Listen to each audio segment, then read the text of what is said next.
Okay.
Someone has suggested to me that I use Python instead of trying to use the Roll20 macro.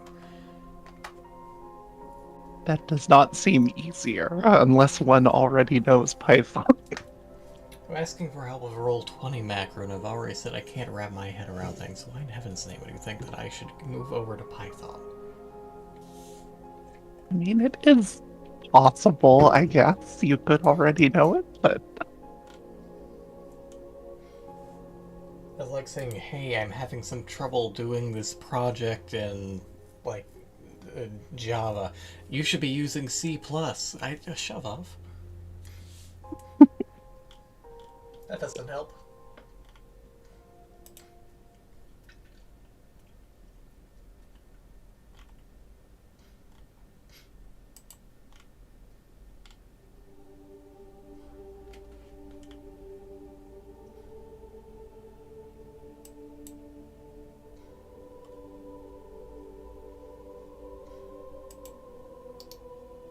Hello. There's the bum. welcome. Why you gotta be so ominous? Sometimes I'm just in an ominous mood. It's not necessary.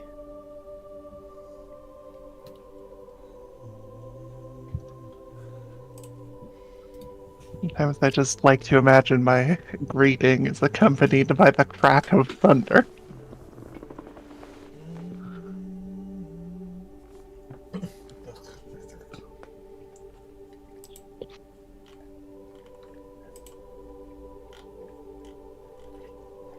Yeah, so did the button get the drink?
This guy made a train out of chocolate.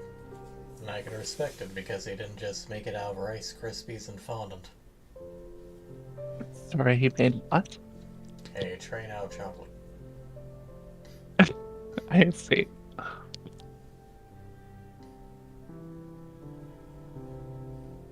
As I said, I can also respect it more because he did not make it out of Rice Krispies and fondant.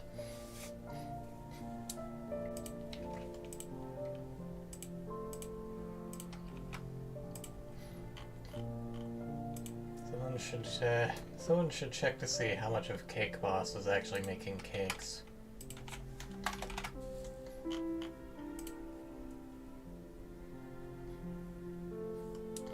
I mean, I would assume the majority of it.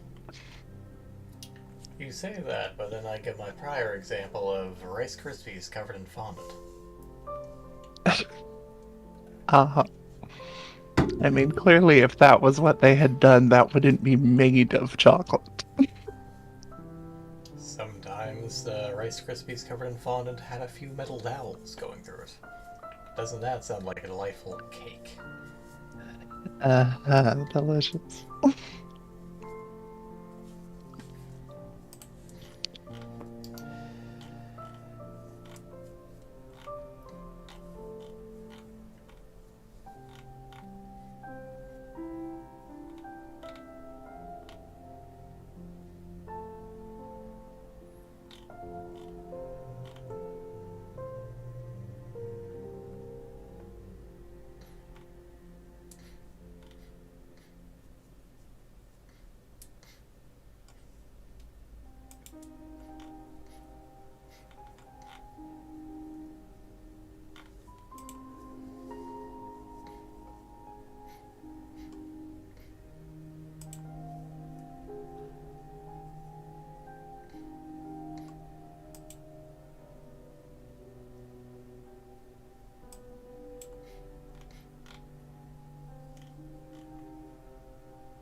We'll get started once Gray is no longer muted.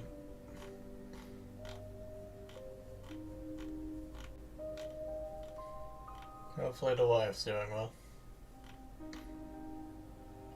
Hello, sorry.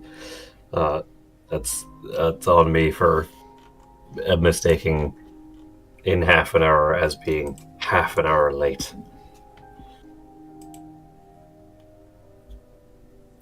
Right. So I thought we weren't starting for another 15 minutes. Not quite, no. But there. No, that's my mistake. It's fine. So I'm just like joining the call, to get myself loaded up, opening up the stream page. It's like, oh, we're already going. Okay. Oops. Perhaps I'll start putting proverbial red light in channel status. That would be pretty nice. Yeah. So that I would know whether or not I was about to be broadcast as soon as I joined the channel. Need to know what level of gay is permitted when you join.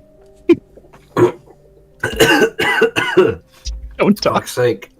So save the drinking Not what for I'm after stream. drinking. I didn't know you What were the drinking. fuck? What the fuck does that even mean? Oh, we aren't tagged for anything, so I won't elaborate. Oh god. Fuck's sake. To answer your question, I got a hot chocolate. And then for some reason I'm really thirsty, so I slammed it back, so I got myself a glass of milk as well. Good. Hopefully you managed to enjoy it and didn't make yourself sick. Well, Depends on the richness of the hot chocolate, I suppose. Not that rich. It's cheap hot chocolate, but it suits me fine.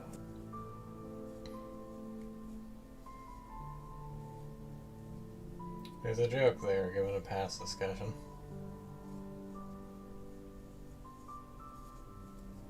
What? About you being cheap. Don't know.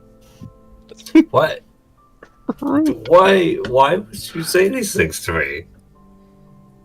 My god, we've been live for like 2 minutes. And you've already called me cheap. At least 12 minutes. Oh, I'm sorry, I wasn't counting the pre-stream time. Well, unless I've got some music going on, like Lucius's intro music, generally we're going. Mostly it's just because I have to have things going through desktop audio. And if I've got y'all on stream, I might as well have my mic on. Yeah.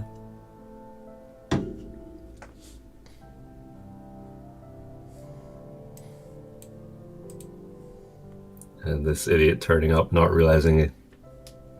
Pre-stream, actual stream was already live. I just heard up like, hey guys, I feel like shit. Oh wait, I'm being broadcast. Whoops. It's fine. Gamante. No one ever has accused me of being particularly intelligent. We've accused you of not being unintelligent.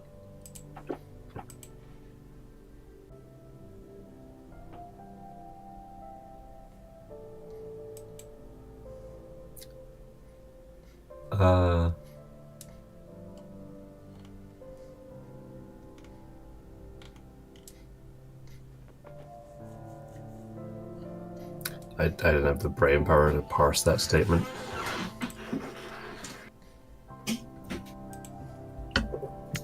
Brain is hard. It is, it's very difficult.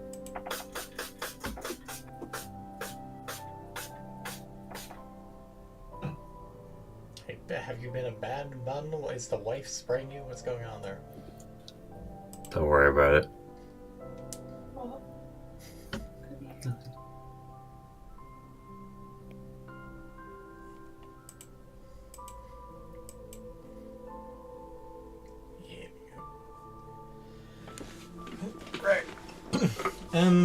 Don't really have any particular news about this week. If I have the time to get the Harry Potter games running, then I might stream them. I might stream through, or at least start Sorcerer's Stone, aka Philosopher's Stone, tomorrow. That's a big if, though, as part of me still isn't sure whether or not I want to save those for Frederick when he reviews. Wednesday, of course, will be continuing Evil Within. I'm not sure if I'll be able to get to the point where it's finished, but it will be at least continued. And even if I finish it, there's still a DLC to worry about. But as for tonight, we will be starting the Citadel of Chaos. Hopefully we'll be able to run through it all in one go. Also, as for next week, there won't be a Monday stream, aka a Tuesday stream, because that's Christmas. Yeah. Tuesday, if That's that fair. happens, and Wednesday will be as per normal. Yeah. I think that's fair. Not least also because on this Tuesday morning on which I exist, I'm gonna be fucking working. Not at this time, but I will be this time next week be having to wake up to get ready for work. Boy. Likewise, streaming on the 1st into the 2nd will depend on my energy level after New Year's activities. Still need an actual time frame from Sean as to when the party will be. I'm not sure whether or not I need to take off a day. Is there a party? It'd be the Tier 3 New Year's party thing. Has anything been arranged for that? Hell if I don't, just they said there would be something on New Year's. Okay. Because I was gonna say I don't remember hearing anything about it. But then again, I've also missed a lot recently, so. Yeah, Sean is not very forthcoming. Or great at scheduling. Or communicating. Or responding to DMs. Anyways. Citadel Anyway. Chaos. Got the Christmas music. Restart the mysterious dark piano, blah blah blah blah blah. Shattered Glass by CJ Beers, among other things in this playlist. Please go to this playlist and click through some of these videos so that I do not have to systematically link every single video and post every single artist in the YouTube description. Thank you. Yeah, that would be, frankly, unnecessary and just an unwieldy amount of links. I will be posting the playlist link in the YouTube description to cover my own ass. I won't be doing anything else. Hopefully that will be enough. I would hope so. Here's hoping we get better stats this time. Yeah. We're never going hardcore hero. No. Hold on, before we start, I can hear my wife faffing around with her keys even though the door is already unlocked. Well, so long as she has them this time.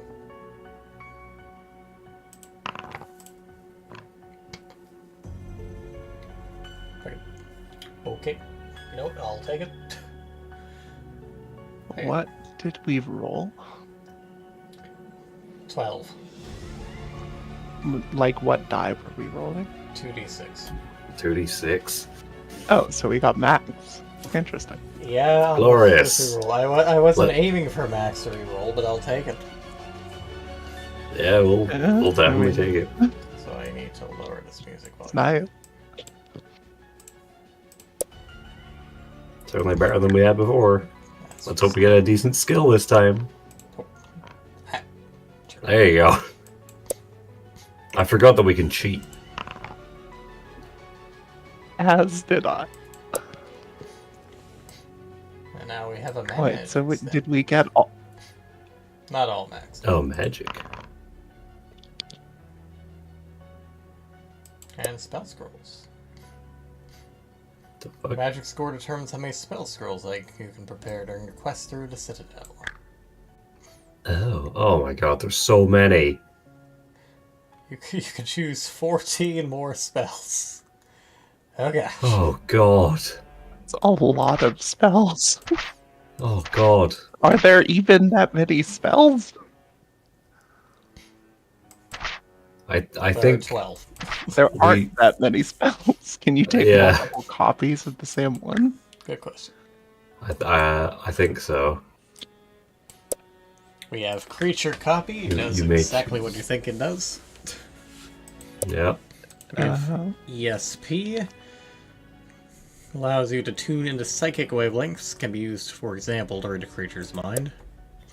Enhanced strength. Useful when fighting strong creatures or breaking through doors. Be warned, the spell is at times difficult to control. I wonder what that means. Fool's Gold. Creates an illusion that causes ordinary rock to appear as gold. Useful when you're low on actual gold. Illusion. Illusion. Most effective when used against intelligent creatures. Imposed creature. Exactly what you think it would be, and not effective against all creature types. Levitation. Levitation. Leech's Fire. Conjure up fire at will. Use it to create fireballs, which can be launched at foes or set things alight. Shielding. Creates an invisible shield which protects against physical objects. Ineffective against magic. Before the age of magic missile, I suppose. Restore luck. Restores your luck score by 5. Never increases your luck beyond its initial level. Restore skill. Restores your skill score by 5. Restore stamina. As be predicted. Yeah. But we can have multiples. So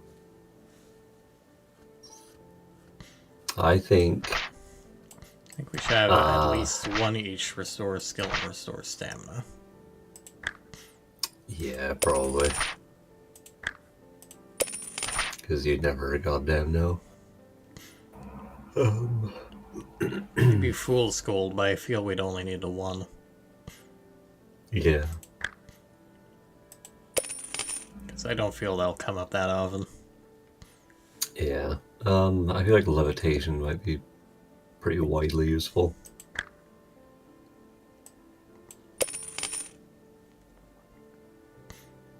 Because we can probably float across some chasms or just float one of our enemies away from us.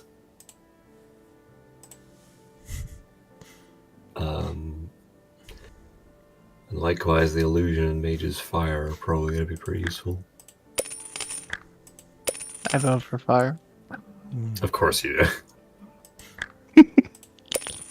2 shielding. Yeah. And pose weakness just in case we come across another Minotaur or some such. Oh, true, yeah. I Giant, horrible beast.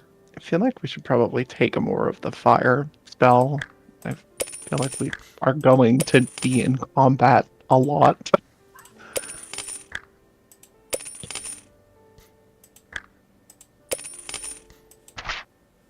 There we go. Glorious.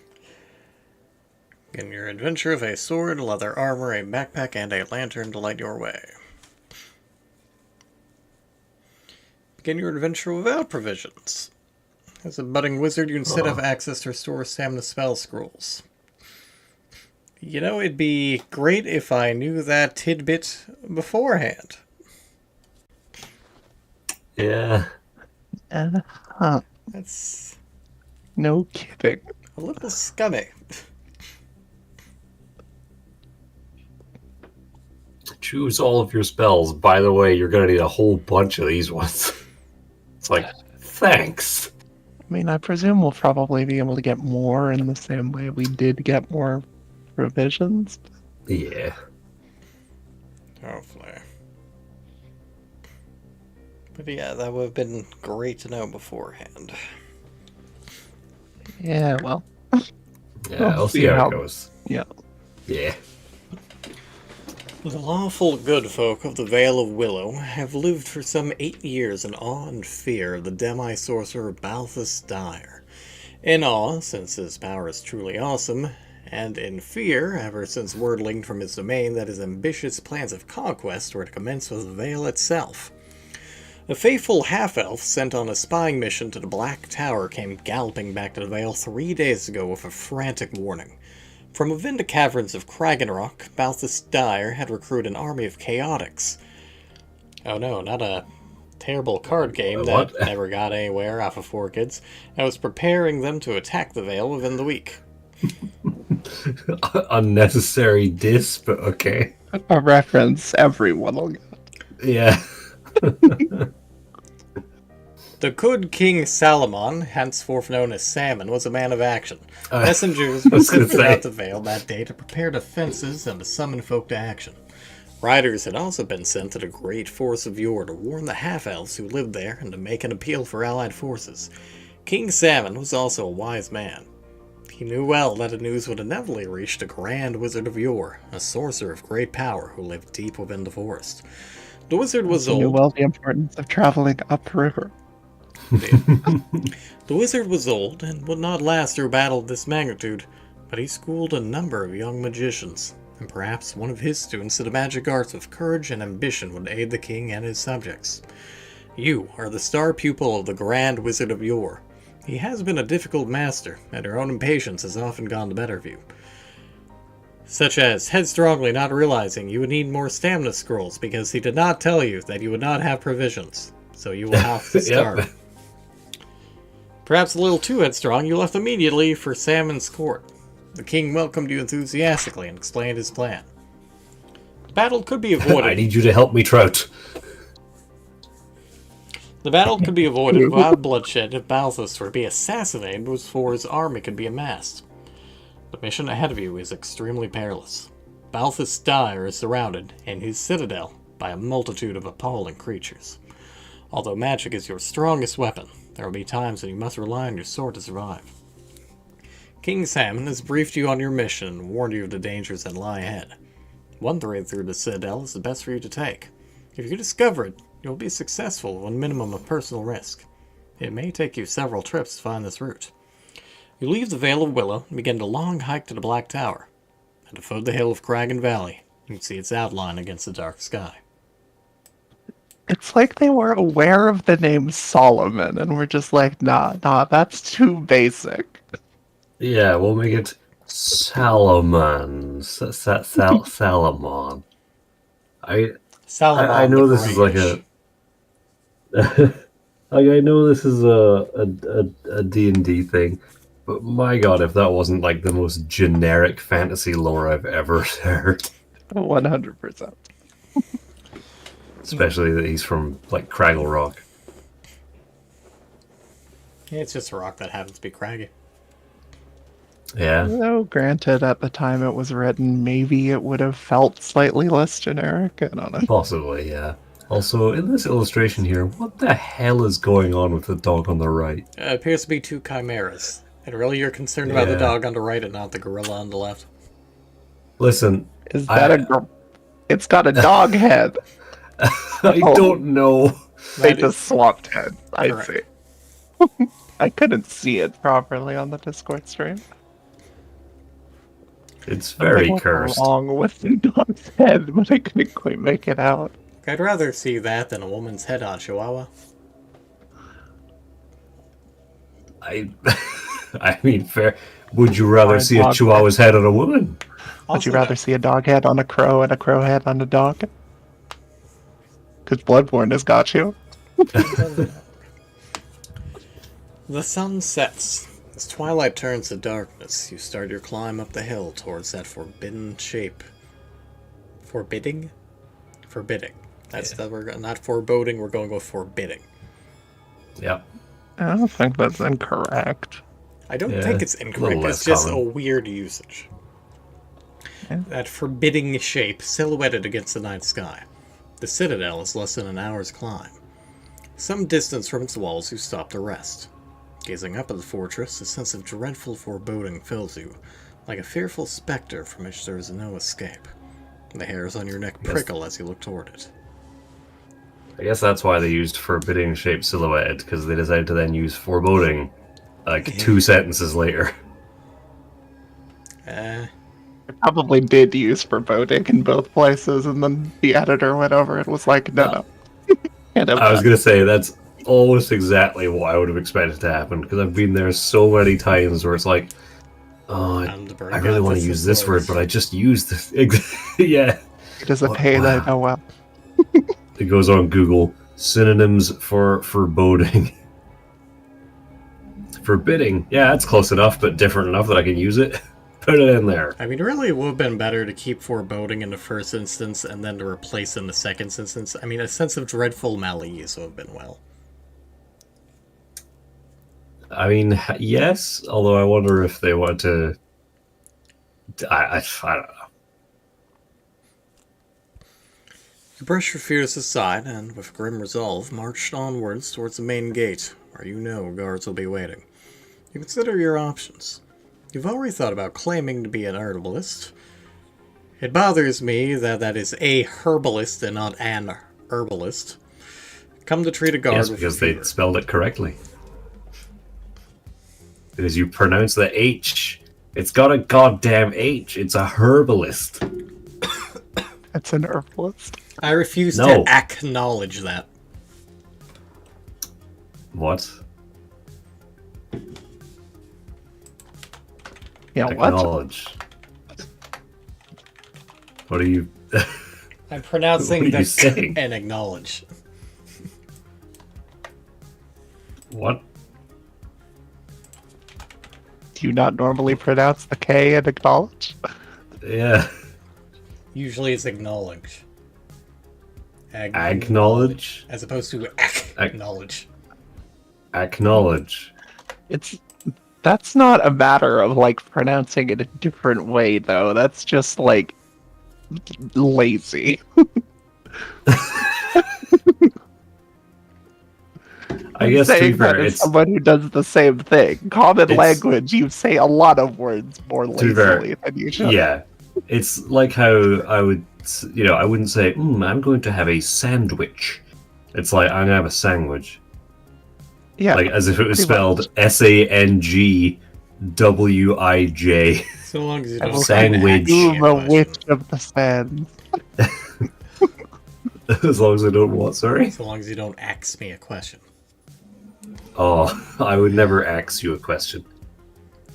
I had sent one of you like something about someone talking about pronunciation. I think they were like, Yeah. I want to ask you about a pronunciation or something stupid. So, yeah, something like that. Okay, but that's not even how the word is spelled. Nope. In either case. No. It's a very common. Here's a fun linguistic fact. That thing where you switch the sounds around in a word like ax instead of ask. That's called metathesis. That's also why we say third instead of thrid. It's a much more 'Cause- fun word than metastasis. I, I mean, yes. But The very sound. similar. Yeah. The word for something that's very common in Scottish dialect. That little extra sound we put into words like girl, world, to make them an extra syllable. That's called an epenthesis. Also, I'm going to bet that herb versus herb was something that the British brought over and then decided to change and then blame the Americans about. I actually don't know. There definitely are cases, right, where the pronunciation over here was actually the original. Oh yeah. There's a lot of those, and then they go, "Oh, it's Americans with their weird words." It's like Yeah. everyone has weird words. Everyone's been changing their language differently for the last every time anyone has ever spoken. It's how language goes. Languages Yep. evolve. Yeah, Salty about I mean, to be losing fair- our tea. I can give a shit about tea. I mean, there's plenty of words with silent H's. Like no one says honest. I'm a honest man. Counterpoint Good. H. What? What? I don't remember if it's H or 8 or something else along those lines, but Brits pronounce it with a H or some such. Like Oh yeah, pronouncing the it's yeah. Some people will say H instead of H. I don't really know why. I also do not know what. Which reminds me Yeah, of some- it's very common. Which reminds me of some stupid discussion the other day about people attacking Americans for saying Z instead of Z. Because they I might mean- get it confused with E. What? Well, I always find myself saying Z, and then I have to remind myself that it's Z here. See, I like if I see the letter on its own, I'm like, ah, yes, the letter Z. But I will say things like X, Y, Z. It just is more comfortable to say than X, Y, Z. Like, you know how many other Yeah, that's letters fair. rhyme with Z, and it's like the C or the E or some singular letter that you have an issue with? Yeah. C.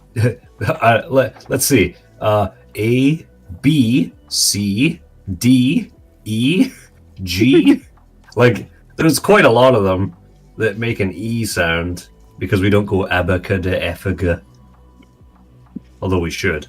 You see, this is why the NATO words are great. Oh, Well, yeah, like, they're specifically picked to not sound like each other. yeah. Anyway, They're I have very to run nice. to work, so I will be back soon. Stay safe, huh? Okay. I already told Andrew, but I have to mark a test tonight, so I'll be a bit longer getting back to normal. Okay. No worries. All right, I'll see you in a bit. Fairly well. Yeah. There she goes. What a good move.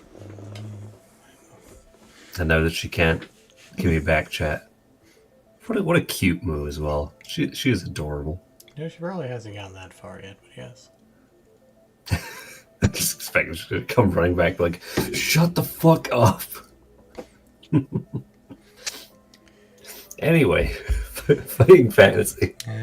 After that linguistic digression. You've already thought about claiming to be an herbalist come to treat a guard with a fever. You could pose as a trader or an artisan, perhaps a carpenter.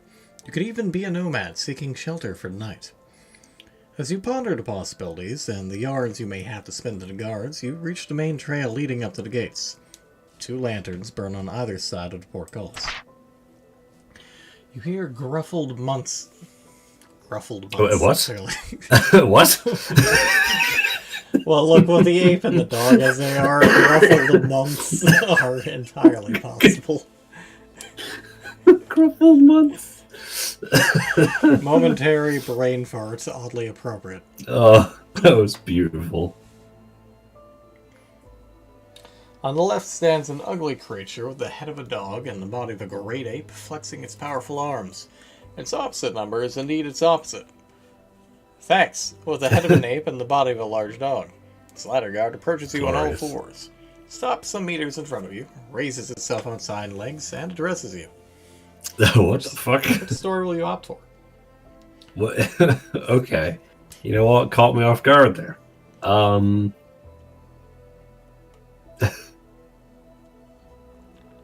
Let's see. Of all the ways So to it can sneak in, I didn't expect... Okay, let's talk to these weird chimeras and try to convince them that we're here for some ridiculous story.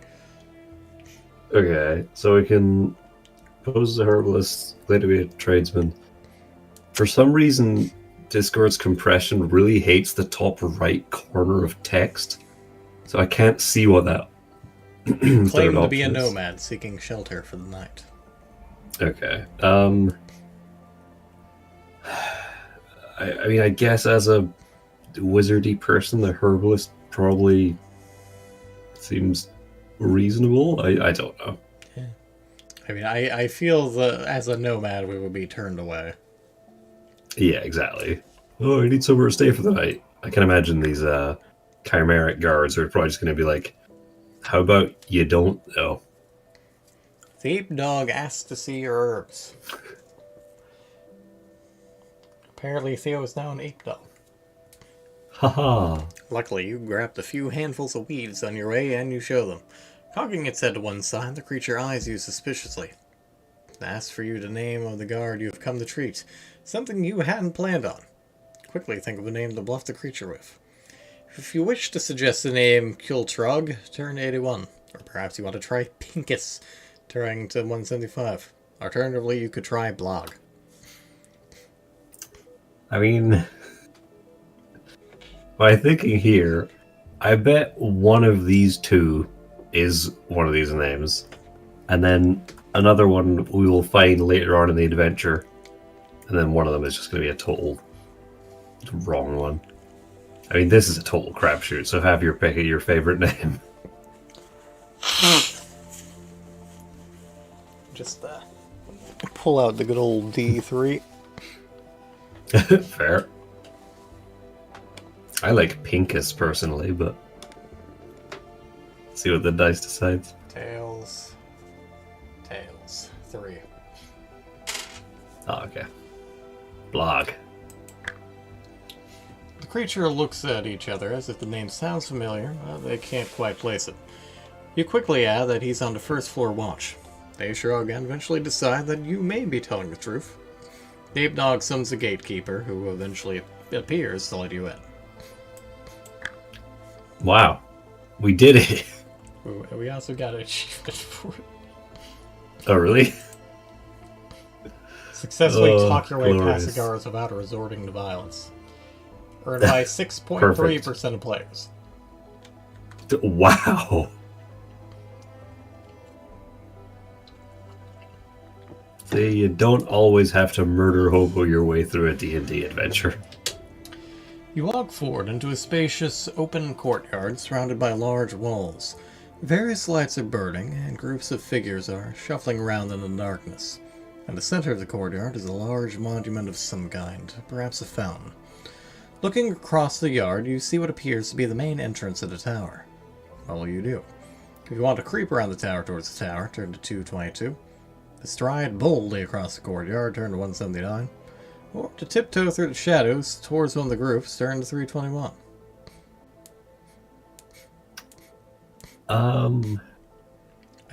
On one hand, I feel like having confidence would be the best plan. On the other hand, I'm not quite sure what to do about the thing in the middle of the courtyard.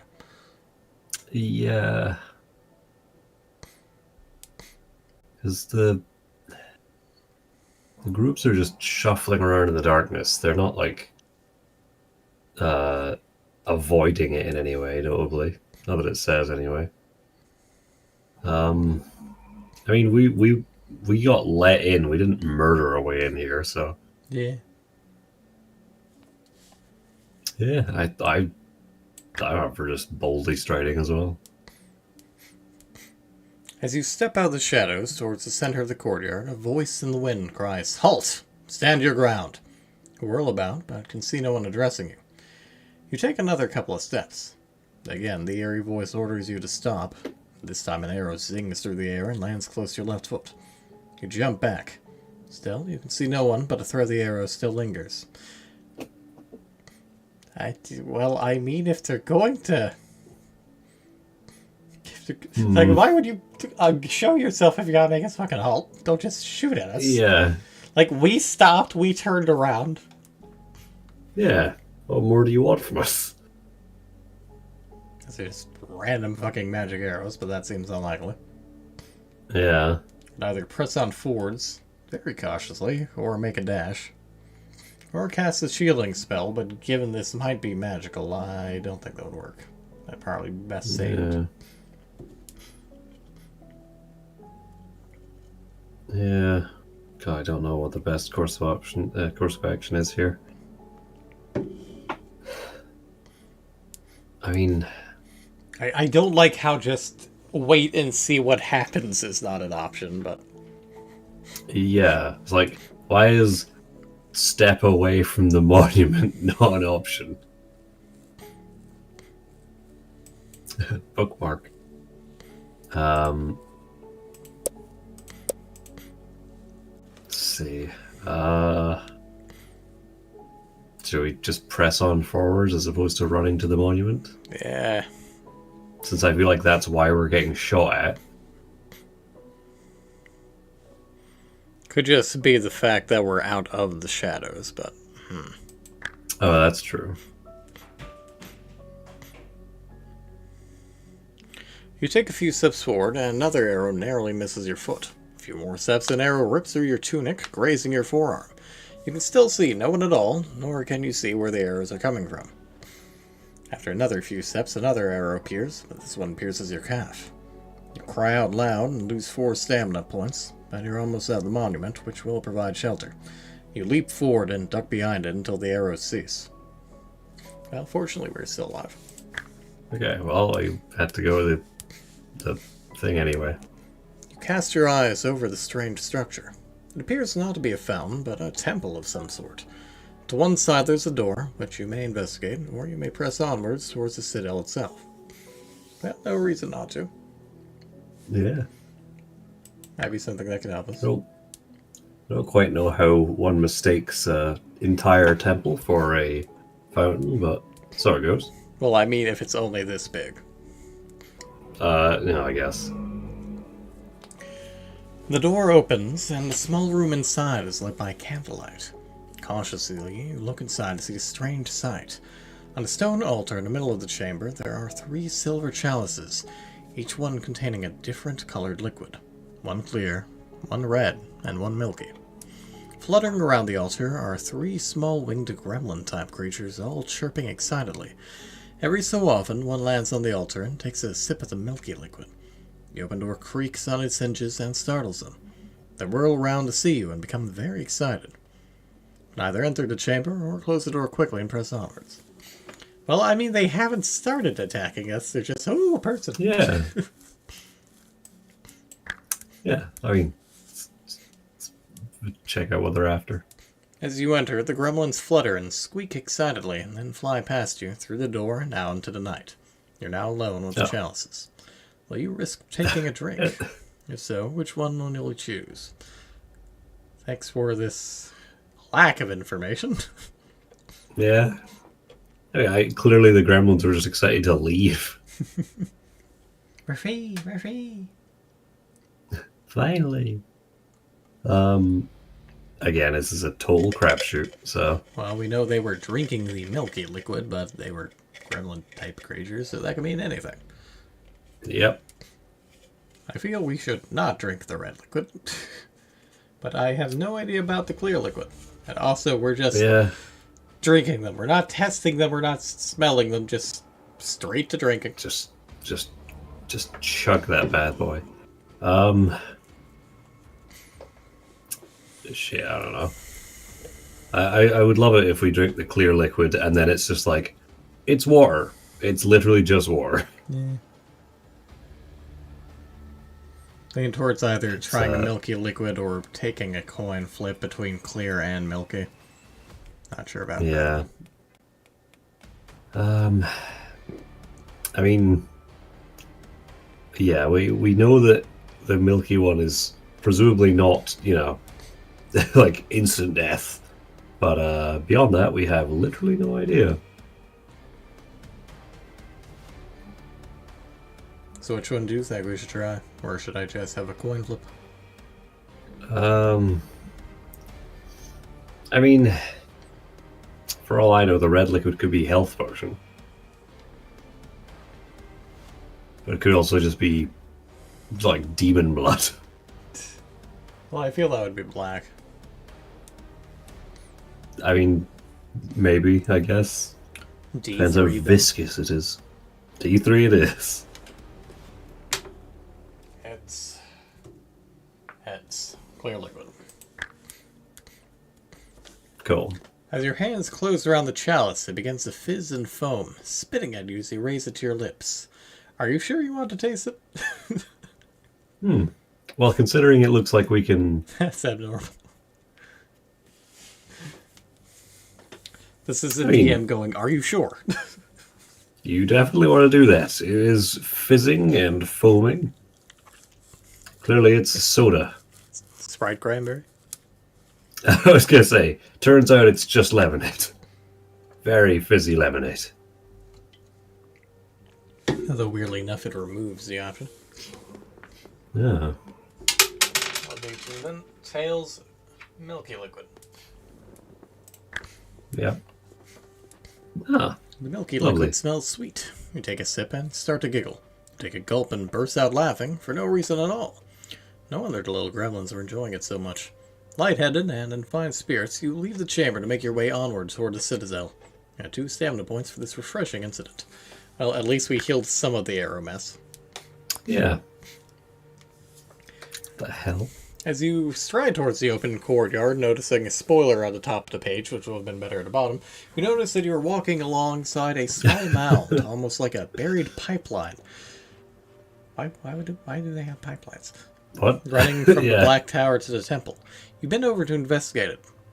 Could it perhaps have been made by a mole of some kind? In fact, no.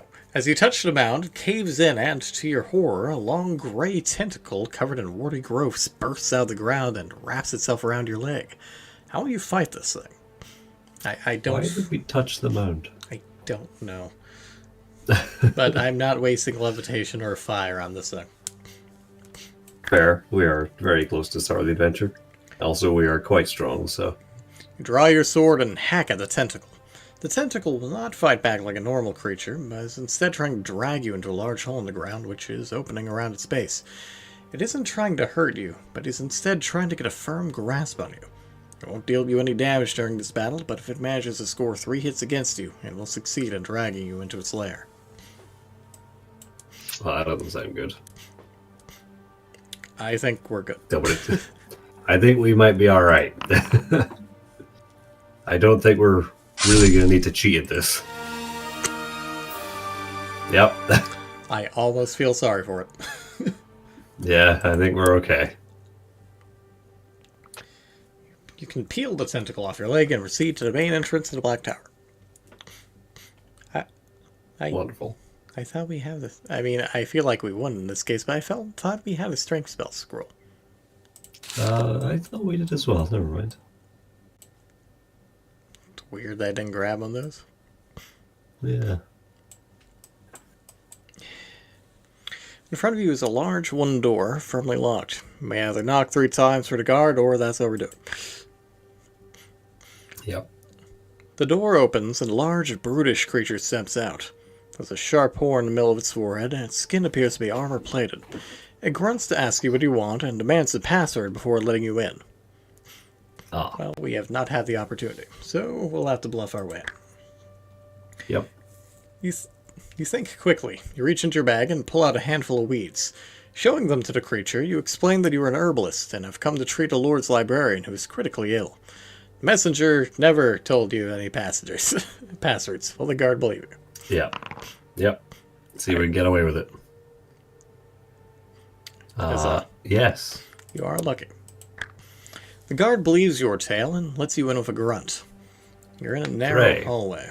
This continues for several meters and ends in a doorway. Halfway along the passage, you can see an archway. I'm not sure why I thought of that as archway, but archway where some steps lead downwards. They go forwards to the door or creep down the steps. I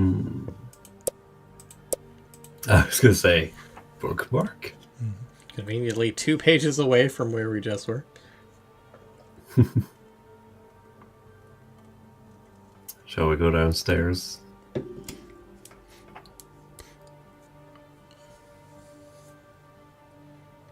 feel we should check the doorway. No reason not to. We have a habit of checking doors. Yeah, true. You try the handle of the door and it turns, opening into another hallway. Some distance along, the passageway turns to the right and ends shortly in another door. On this door is a sign which reads, "Please ring for butler." A rope, evidently the bell, hangs by the door. Well, might as well be polite. Huh. Yeah. After Oh, several God. moments, the door opens slowly and a hunchbacked, misshapen creature with rawn teeth, ragged hair, and tattered clothes stands in front of you. "Yes. What can I do for you?" growls the half-human creature. "I am expected," you reply, and walk past him through the door with confidence. Thank you. Amazing. Confidence. He's a little bewildered by your manners and stammers, not knowing whether to challenge you or not. Confidence is key. "Which way to the reception room?" you demand. He squints at you through one eye and motions towards the left fork and passageway a short distance ahead.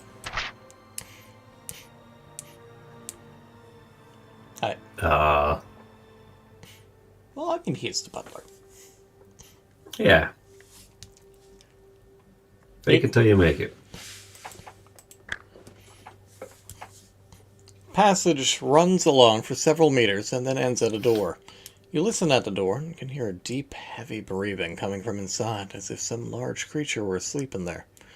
Cautiously, you try the handle, and the door opens. Just inside, although the room is dark, you can see that a very large goblin-like creature is asleep on the floor. Do you risk tiptoeing into the room, or return to the fork and try the right-hand passage? I mean, I reckon we can tiptoe in there. Yeah. I mean, this does not seem like a reception room. No, I will sure. say. Yeah. Tiptoe into the room.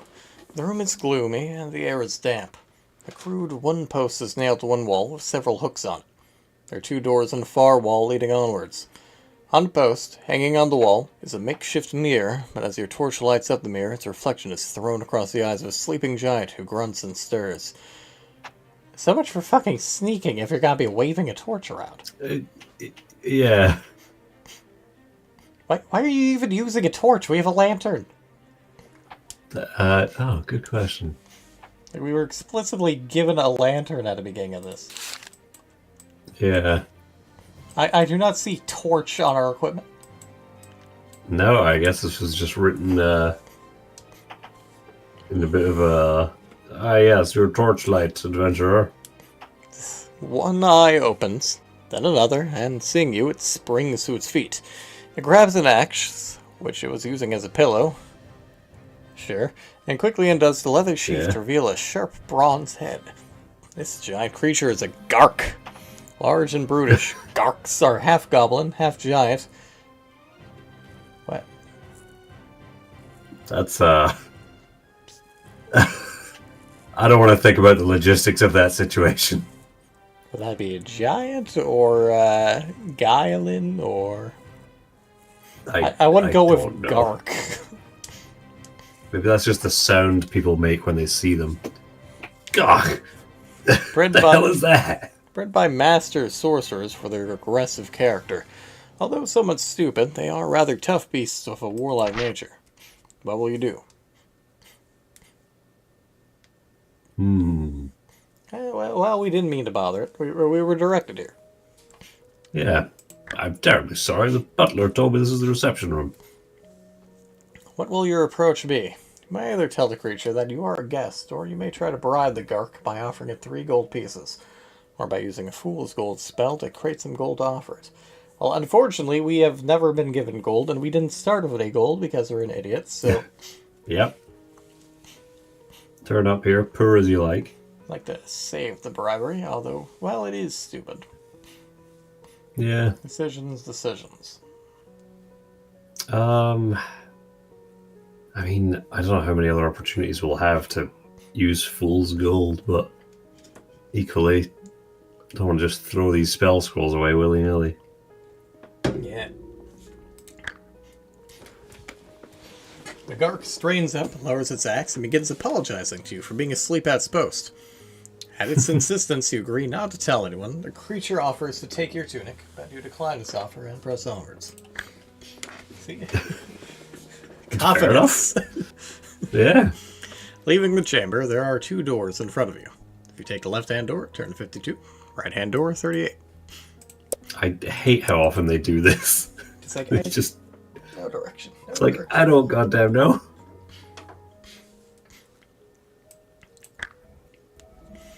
Left-hand door. The door opens, and you stride onwards, slamming it shut behind you. Why would we slam it? A short distance ahead, you reach a 3-way junction, where you take the northwards passage. This continues for several meters, leading to another door. You can hear laughter and merriment on the other side. Cautiously, you open the door into a large room where a party of a dozen or so creatures of all shapes, sizes, and colors are playing games. As you step into the room, a voice shouts, "Look, this must be Glaz das Foot." Whereupon they all welcome you, inviting you to join the fun. Evidently they're expecting someone and have mistaken you for their missing guest. How will you respond? Alright then. You know, let's have some fun. What's the likelihood that they'll show up? I was gonna say, they seem pretty merry. They clap you on the back and welcome you in. A dark-skinned, wiry creature thrusts a mug of grog into your hand. You drink the ale down in one. Another mug comes. Add 2 stamina points, as the ale is quite refreshing. Then they invite you to join in their games. If you wish to play 6-pick, you'll need to possess at least 1 gold piece. Well, unfortunately, I do. We are broke. No. So join in a game of knifey or runestones. No, fucking knifey. Yeah. Let's play. Should we play knifey or do I? Should have a go at runestones. I feel like knifey is a skill game, whereas runestones might just be luck. I love you. Care for a game of knifey. Wait. I mean, that seems like the kind of game that a bunch of goblins or whatever else might play. You've chosen to play a deadly gambling game, which is outlawed in most kingdoms, of course. The game is played like this. 6 daggers lie on the table. 1 is a real weapon, while the other 5 have spring-loaded blades and will do you no harm. So basically a weird version of Russian roulette with spring-loaded blades. Knifey roulette. You're playing the game against one of the other creatures in the room, and only one of you will survive. In turn, you must select one of the daggers and stab yourself in the chest with it. If the dagger is real, death is certain. If it is a dummy, it must be returned to the table to be shuffled back in with the other 5. The game continues until one of you selects the real dagger and stabs yourself in the heart, whereupon the survivor can claim the prize. Your games master is an apprentice sorcerer, and he has selected a choice of prizes for you. If you survive, you may claim either 2 extra spell scrolls or 50 gold pieces. Yes, 50 gold, please. Yes. Yeah, we've got a book. Let's fucking go. You and your opponent approach the table 6 shuffle daggers. 1 is real, the other 5 fake. Wait, we can easily cheat this. We could Oh, that's it. Okay. win a round of this insane gambling game. Knifey, knifey. Woohoo. You plunge the Wow. dagger into your chest, hoping for the blade to spring harmlessly into its handle. Relief floods you as you feel the harmless push of the fake dagger. Suddenly, your eyes snap forward at the sound of a howl of pain. Your opponent used a real dagger. Blood seeps from her chest wound as she slumps it around.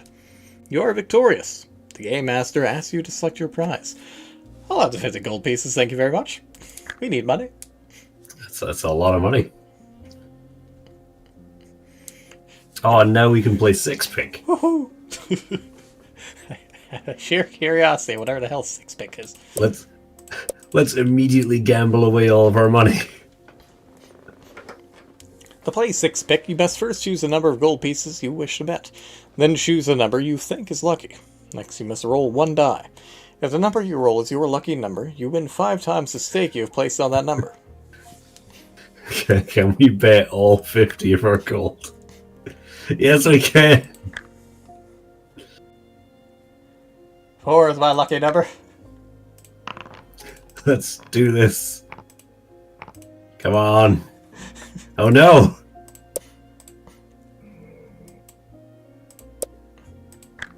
Joke's on you. Forgot to get that money. Yeah. We can cheat multiple times. Who cares? Immediately. Yes. Woohoo! There we go. This is just a recompense for all the others. It's just straight to. Glorious. You 250 gold. You are rich. You just decide, you know what, this is fine, this is my life from now on. I'm just a view lot, I don't care about the kingdom. What if we just leave? I'm a rich We're just like, thanks guys, I have a great time. You like walk past the cars again. You're like, yeah, he's feeling way better now. We're all good. See you guys later. Just fucking bail. I was like, this is way more than the kingdom offered me. You guys can do what you want. Yeah, exactly. It's like, you know what? It's not so bad. How do I join you guys? Can I get a room here? Let's try a game of Runestones. Runestones is a somewhat dangerous game. Probably not as dangerous as Knifey Knifey. I would reckon. Before the game begins, your games master, who is an apprentice sorcerer, casts a spell on a rock, which will cause it to explode sometime later. The players stand in a circle and toss the rock from one to another around the circle. So basically, Mario Party. Yeah. When the rock explodes, the player holding is out of the game and winds up with badly burnt hands. The remaining players are given another runestone to toss around again, and the game continues until there's only one player left. Onlookers bet on the players, but before they can bet, they must contribute 3 gold pieces each to the prize money. This game, you will stand to win 36 gold pieces at the risk of injuring your hands. I reckon we can do that. Yep. Ta-da! Woohoo. A circle of 10 assemble, and the sorcerer hands one player the enchanted rock. The game is tense and exciting, and after several rounds of explosions, you find yourself victorious. The Game Master hands you a pouch of 36 gold pieces. And we leave the game's Hooray. roof much richer. Yep. 286 gold richer. You leave the room through the door at the far end, which opens to a short passageway ending at a large one door. Handle on this door turns, leading you into a large chamber. Replace the fresh bookmark. Much richer. We have so much money, we can brave our way through everything. And we only really cheated once. Yeah. The room you're in is some sort of grand dining hall. A long table, large enough to seat some 40 or 50 people, stands in the center, edged with chairs. Various doors and passageways lead from the room, but you are particularly interested in 2 wide staircases which lead upwards to either side of a balcony overlooking the hall. Paintings and suits of armor decorate the walls.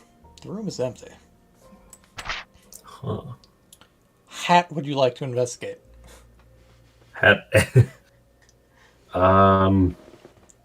God, this is very, very crapshoot as well. Well, we might as well take in the decor.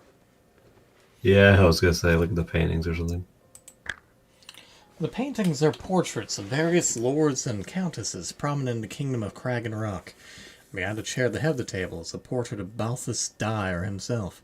He does indeed look a powerful adversary. Add 1 luck point for the warning of his appearance. Lose 1 stamina point for the fearing of fear he instills. It's a good thing we had that grog. Also, Yeah. it does not let us take a look at the the armor. The armor. Never mind. Well, left or right? Continue left. The staircase creaks as your foot falls on it. You try to ascend as quietly as possible, but the old timbers groan under your weight. Suddenly, one of the stairs clicks as if to trigger a switch of some kind. To your surprise, all the stairs flick downwards, now standing on a smooth, steep slope.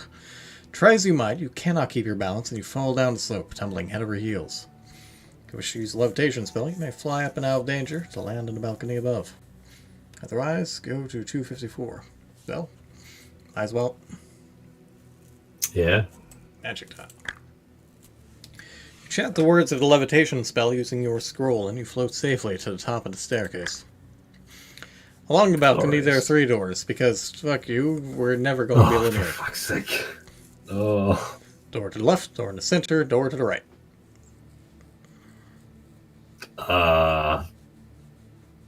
Continue left. Yeah, we go left in these parts. The locked door is very strong and made of solid oak. It's unlikely you'll break it down, but you may try. Otherwise, you could use a strength spell to smash it. The lock is copper, and you could try using a copper key if you have one. Unfortunately, we're not going to give you the option to turn back. Nope. Rush for the door, shoulder first. What? Why is this a luck test? I don't know, but we got lucky. Yeah. The door is extremely strong, but it cracks under your charge, splinters flying wildly. You manage to evade the pointy ends of these and step through the ruined door.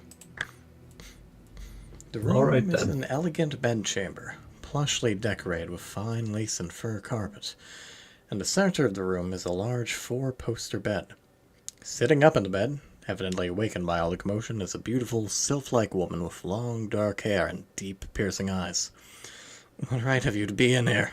she asks angrily. With those words, her eyes turn blood red and 2 jets of liquid fire shoot from them directly at her. Well, alright then. A shielding spell isn't going to work. Don't give us the option. Tell her you have a special gift for her. A special gift. How about 286 gold pieces? It's like, what kind of fucking gift? I mean, maybe it's a scroll of illusion, but... I don't even know.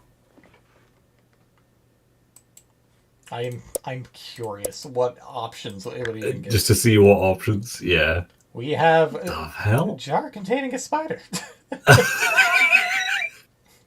Okay. Well, we have none of these, as we have either got extremely lucky or extremely unlucky with our encounters. Yeah. To the middle door. It's like, Well, sorry yep. we lost your gift. Goodbye.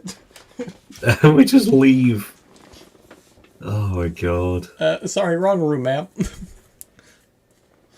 You listen at the door, and you can hear squeaky voices laughing and squabbling. Try to handle it, and the door opens. Inside is a brightly colored room. A few small beds are in one corner, and strewn about the floor are small mannequins of various brutish creatures. Along the right-hand wall is a large box, and just beyond the box is a door. At the center of the floor, and looking up at you quizzically, are 3 infant creatures.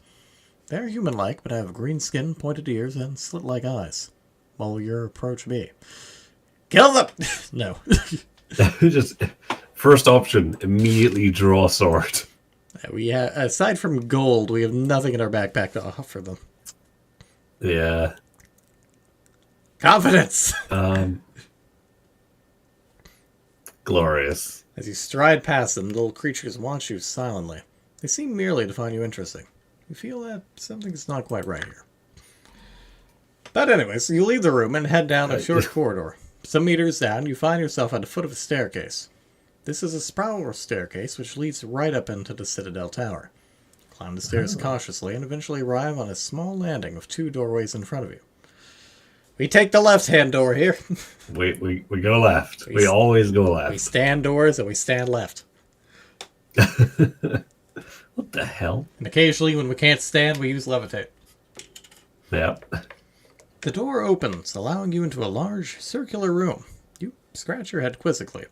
In the center of the room, you see a small island surrounded by a wide trench on which stands a chest locked with metal fastenings. The trench is too wide to jump and is very deep. Just inside the door is a length of rope. The door leads from the room opposite the door you came in. How will you deal with this strange conundrum? Well, we don't have the strength spell, and weirdly enough, it doesn't give us the option to use levitate. We don't have it anymore, but it's weird that it wouldn't give us the option. Yeah, I was going to say, surely the easy thing is to just float across there, or I guess more pertinent, float the chest towards us. So this is a very odd thing to have. Yeah. Hey, let's formulate a plan, see what happens. Yeah. Plot twist, the rope tries to kill us again. Oh, now good. we can use fucking levitation. So dumb. An idea strikes you. You tie the rope into a loop with a slip knot at the end. Whirling the rope around your head, you try to snare the chest. After several blows, your loop goes over the chest and the slip knot ties around it. You pull, and the chest shifts. You pull once, and it falls over the edge and down into the trench. But to your dismay, the weight of the box is enormous and pulls you right over with it. Well, we already used levitate. Yeah. Wow, you just straight up die. Yep. Wow. Well, ignore the box. Clearly a trap, as we predicted. The hell with that. Strike it from the cannon. You leave through the door and find yourself at the foot of another spiral staircase leading up into the Black Tower. Climbing the stairs, you eventually come to a landing where a single door is the only way onwards. You try the door. It opens. Slowly. Well, let's go. What the fuck? You feel sucked into the room. As if by magic, your torch flickers and dies. We don't have a damn torch! The room is pitch black. From nowhere, yet everywhere, comes a mocking laugh which fills the room. Foolish adventure, says another voice, which changes its tone from high to low as it speaks. Welcome to the home of Ganges. Unfortunately, it'll be the last room you will ever see. And of course, you cannot see, can you? But we can see you, can't we, brothers? And laughing voices come from all around you. Suddenly, a ghostly white, luminous face flies towards you. You recoil in horror, throwing yourself on the ground and begin to feel very frightened. Lose 1 skill, 2 stamina, and 1 luck point for your fear. Gee, thanks. Wow. How will you escape the wrath of the Ganges? Well, we have no artifacts. We have money, and we have spell scrolls, and we have our sword. Yeah. Well,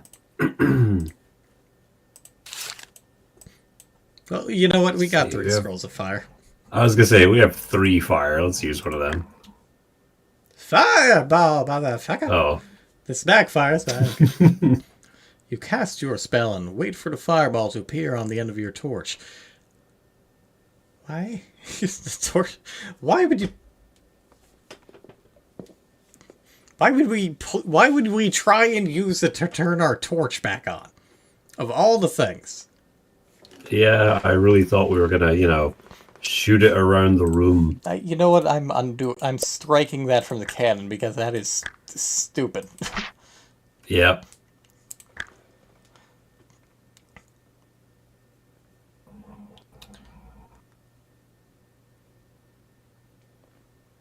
Wait, or what? we die.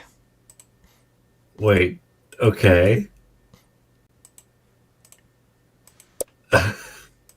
It's illusion it is then, I guess. Hey.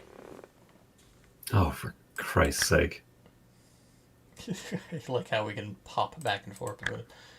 Oh, wow, you can continue going back and forth. So, charmed amulet, a bunch of other stuff. Well. Jesus. Alright, fighting it is then. Oh, whoops. I didn't expect it would go straight to here, but I'd like to try the door on the right. Oh, I see. Whoops. Oh, It didn't no. bring up the bottom. Oh, God, what's happening?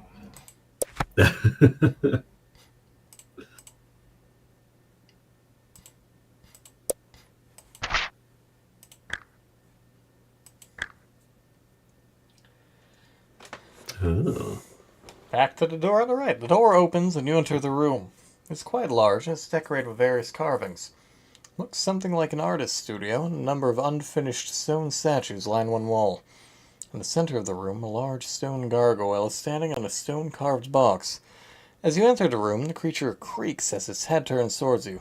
Slowly it comes alive, hopping down off its pedestal. Locks your way through the room to a door on the far side. Or nip out of this room and try to middle it. Well, Yep. you advance to take a swing at the creature. With a clang, your sword bounces off its stone body. Realizing that you cannot harm it with your weapon, well, let's try a spell.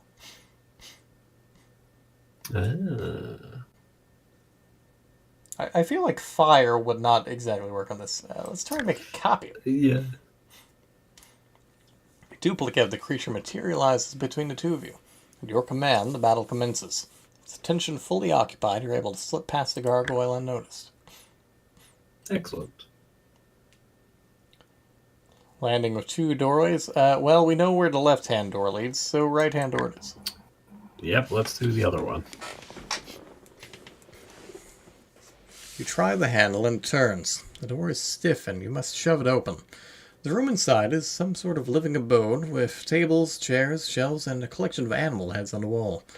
There's a plush pile carpet on the floor. Suddenly, one of the animal heads turns and looks towards you.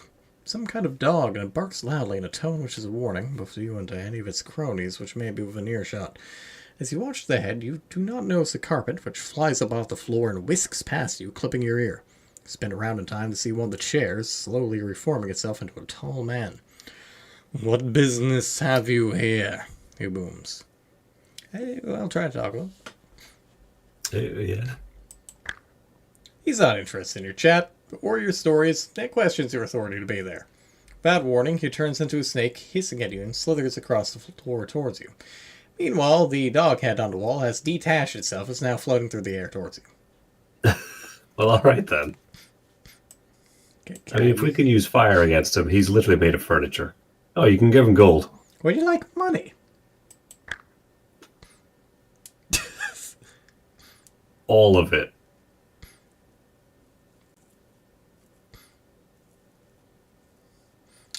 I mean, it may be an issue we have to go against the Ganges. Yeah. As you hold out gold pieces, the three creatures stop in their tracks. They gasp as they look at your coins. An invisible hand snatches them from you and lays them on the ground. They look at you and a voice demands more.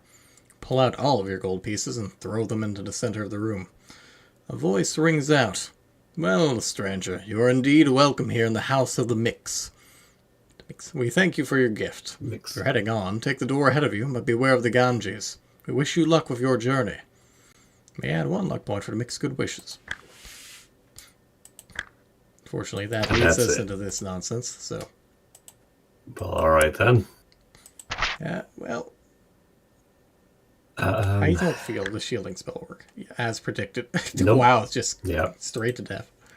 Dead. Instant dead. Well, let's do this, and then right-hand staircase. Yeah. A-okay. That's all it is. Okay, well, we didn't use the levitation, which means we can open the chest. Yeah. And depending on what's in the chest, we may or may not have to go back and... Yeah.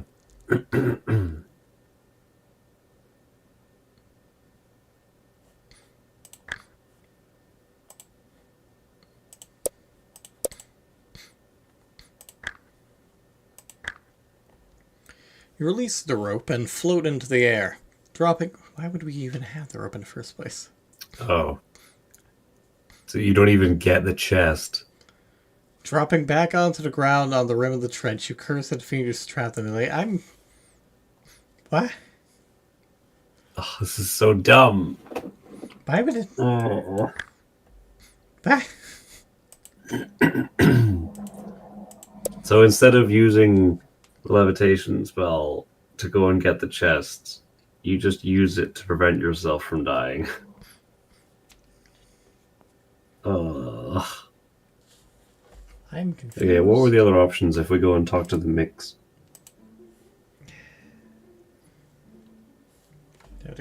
to that. Also wind to that. Okay, there we go. Just ignore the fucking box. Yeah.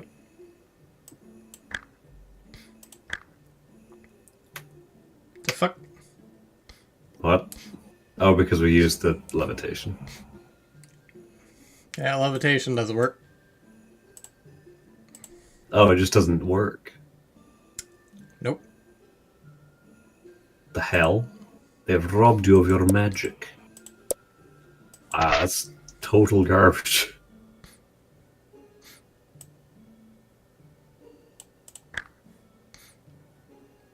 Kill the fucking goblins. Wow. You just murder them. Well, that's depressing. Wow. Yeah.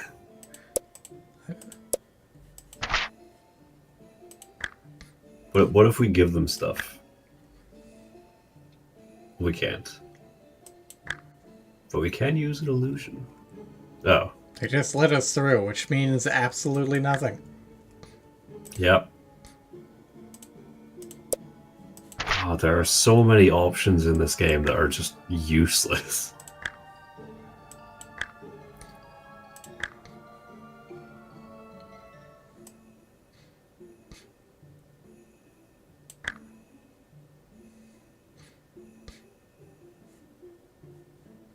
So many other items we could have had. Jar of ointment, a pocket myriad. Why would you use the ESP spell? Don't know. But we could.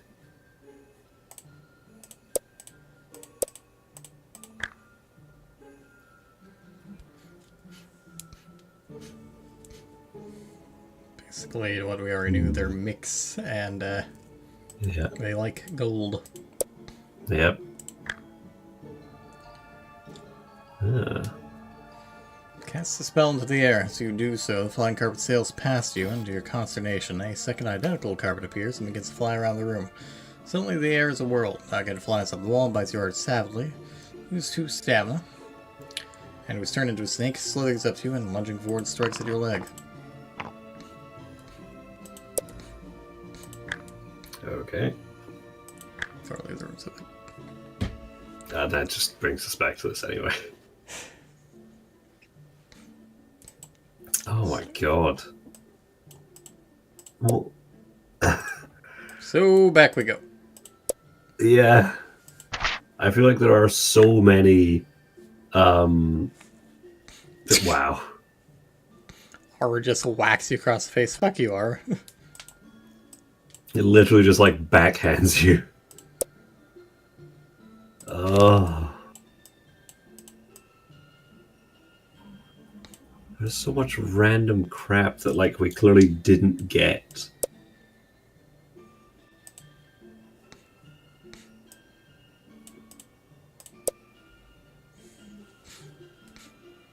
Like we could have had a jar with a spider in it and a charmed amulet and all this stuff.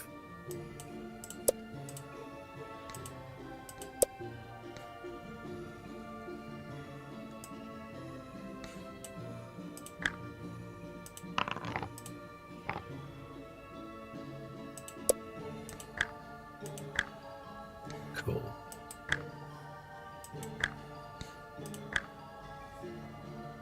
Red liquid is lucky muddy water. Yep. Let's go down the steps, shall we? Door is locked. Charge the door. Well.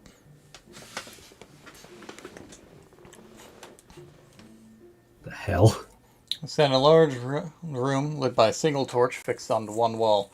No furniture in the room, save for a rough wooden table and a chair in the center. Hovering above the table, fast asleep, is a very small man dressed in a green shirt and pantaloons. Cannot be more than a meter tall, and you cannot believe they still asleep after a noisy entrance. You hear a creak and turn to your right in time to see a small catapult fire missiles of some sort straight at you. Going to hit you unless you use a shielding spell, sure. You were nearly hit by a tomato. Well, alright then.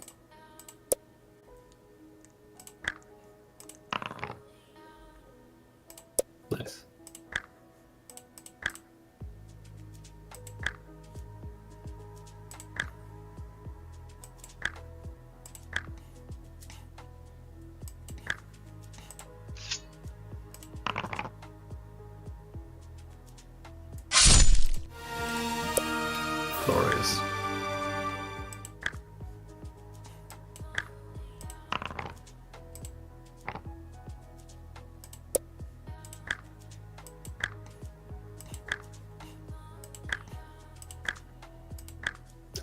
Alright, retest what would happen if you, Oh, here we go. Tomato gasp shop. Yeah. You know, I figured he was a leprechaun, but I didn't think it'd be, oh, hey, a leprechaun. Cautiously, Yeah. you approach the little man. As you get close, a single eye opens and looks you straight in the face. A wide grin spreads between the creature's ears and he disappears. Good morning to you, says a chirpy little voice behind you, and you swivel around to see him standing there, still grinning. I'm old Seamus the leprechaun, he chuckles and holds his hand out to you. He seems friendly enough. Draw my sword. I shake his head. Try to befriend. Son of a bitch. You grasp his hand and introduce yourself and cry out as the nerves down your arm go numb. Seamus bursts out laughing. You lose one skill point as you were using your sword arm. You become angry, but the little man continues to shake your hand and laugh. Laugh comes from behind you, and you look around to see him floating in the air, grinning. But you're still shaking his hand in front of you, or are you? In fact, you now realize you're frantically shaking hands with a stuffed dummy which is flopping around on the end of your arm as you shake it. Throw it on the ground, but it is stuck to your hand. The situation is ludicrous, and you are becoming very angry. Just a little joke, says the leprechaun, who snaps his fingers. The dummy disappears. Now what can I do for you? What's the way onwards? Oh, I shouldn't go this way, says Seamus. These are not pleasant parts. These 3 doors are the only way onwards. 2 of them are very dangerous, and the other is very smelly. On the opposite side of the room are 3 doors. One has a brass handle, one has a copper handle, and one has a bronze handle. Which will you choose? Somehow I don't think Seamus's advice is going to be anything worthwhile. Which should I take? Let's see, I would not take the 2 doors to the left of the copper-handled one, nor the door to the right of the bronze-handled one. Okay. I mean, that'd be great if we had a visual on them. Yeah. So I guess, well, the copper must be at the far right-hand side for there to be anything 2 doors to the left of it. Mm-hmm. So we know that the bronze is either on the left or the middle, but we don't know which. I guess we'll just go for the bronze-handled one. Yeah.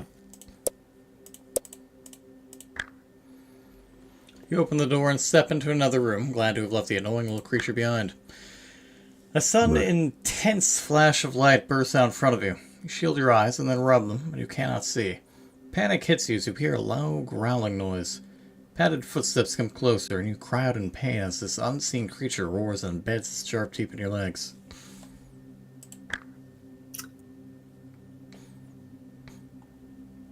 Fortunately, we have to use the spell, because fuck us, I guess. Yep. The hell?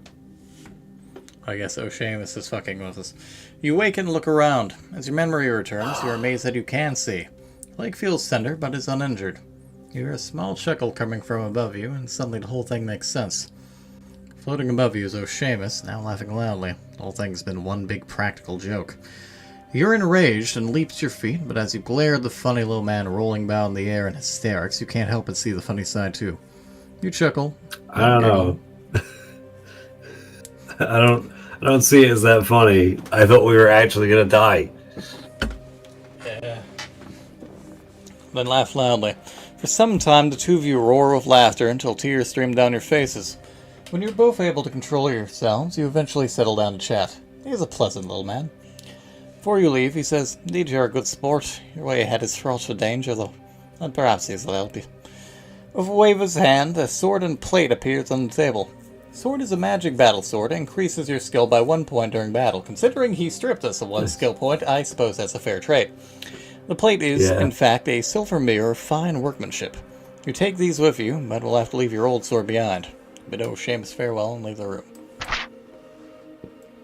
Alright then. Oh, Cripes.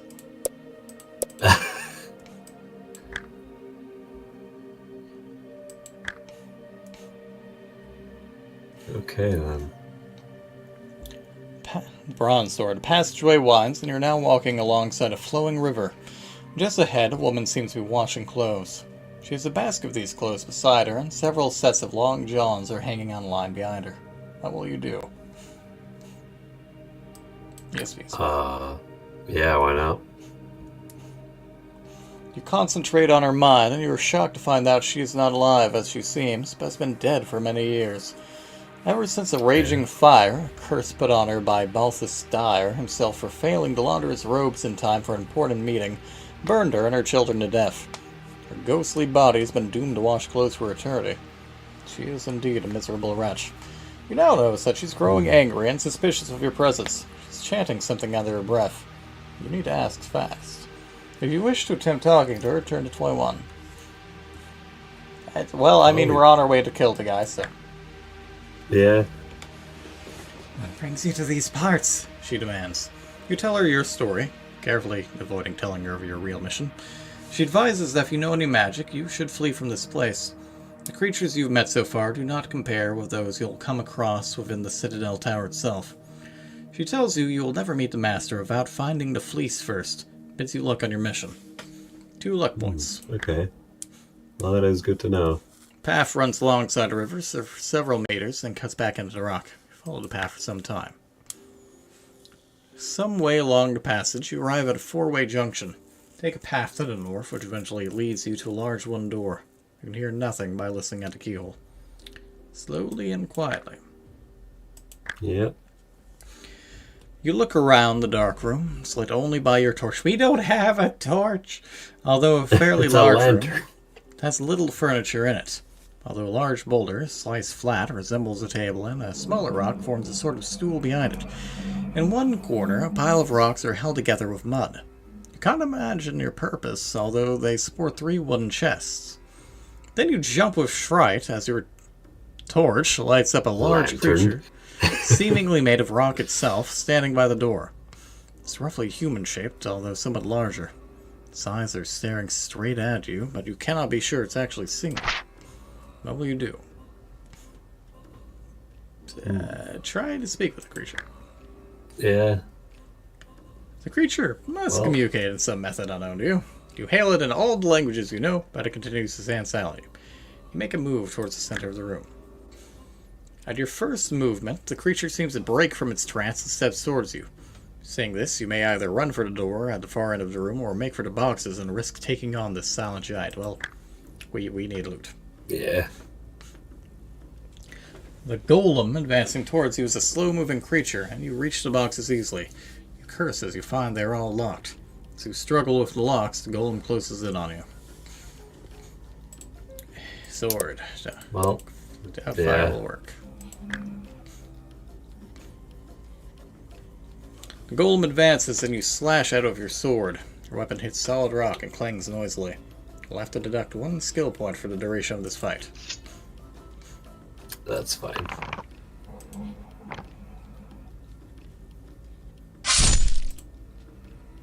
Yeah, he's got a lot of stamina, but I reckon we'll be okay.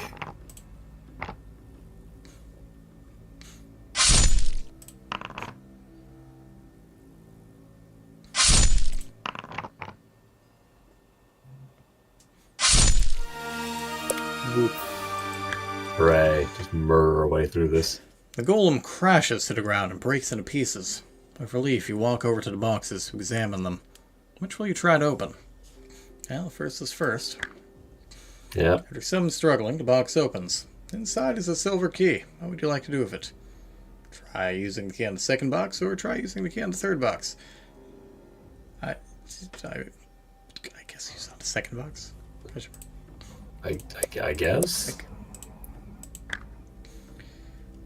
The key turns, and removing the lock, you open the box, find another key, this time cut in a glowing green metal. Try this new key on the third box. Yeah. The key turns, the lock clicks open, and you look inside the box. Inside the box is a glass jar, and inside this jar is a spider. But this is not a normal spider. This creature has the face of an old man. He's talking to you, but you cannot make out what he is saying. A noise startles you, and you spin around to see that the door, the one you came through, is beginning to open. Put the jar in your bag and make for the other door. You open the door. Okay, well, we got the jar with the spider, I guess. Yeah, and a mirror. You open the door and step And forwards the into the passageway, which runs eastward for several meters and then ends at the foot of a staircase. You climb the stairs and eventually find yourself in a narrow passageway. Short distance ahead, you can see an opening into a large, well-lit room. Press on forwards. This seems familiar, although we're now much poorer. Poorer, but we have actual items, so... Eh.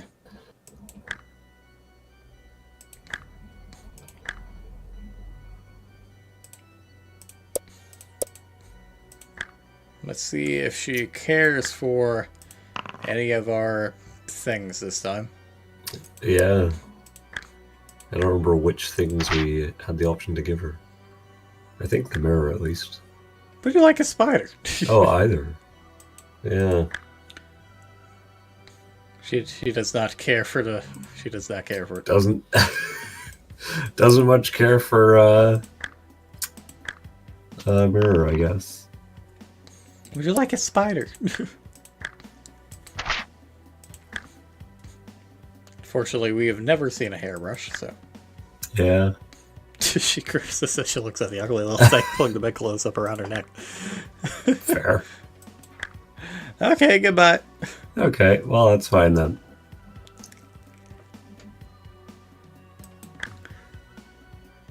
Handful of small berries. Huh.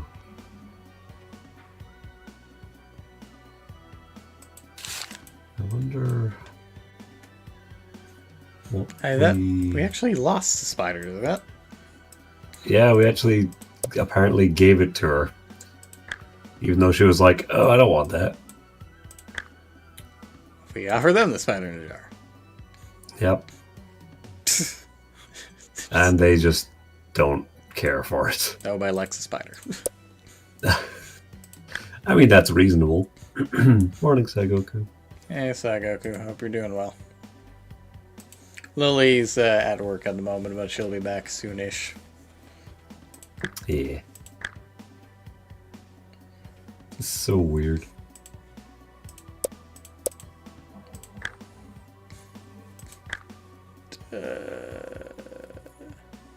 Oh, no, neither of those things.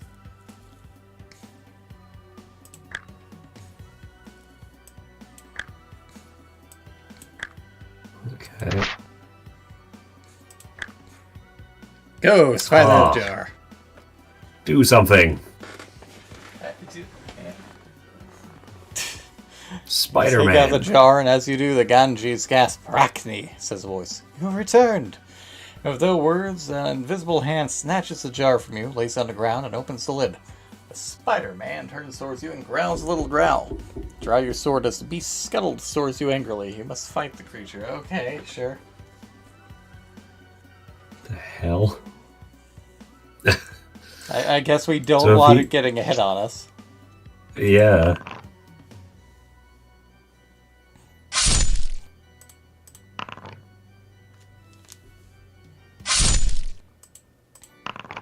Okay. And now we can face the Ganges with our sword. Yeah. Or not. But you still can't. Oh, what the hell? Well, what happens if he hits you then? Do you just die of poison instantly?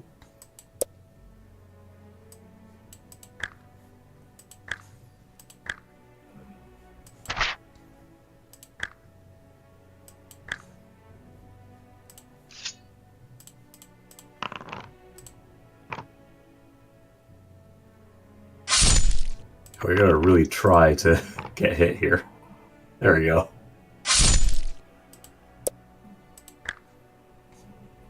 Yeah, you just die. Okay. Oh, this sucks. From straight path to, oh, fuck you. Oh, God. Okay.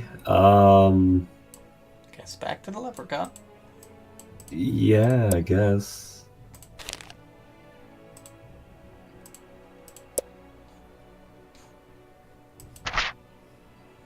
Grass handle door. Yeah.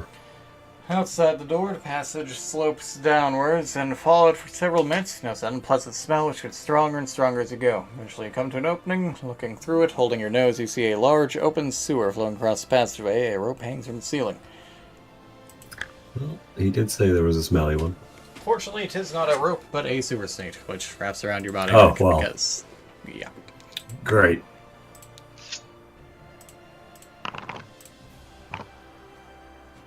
Well, still win.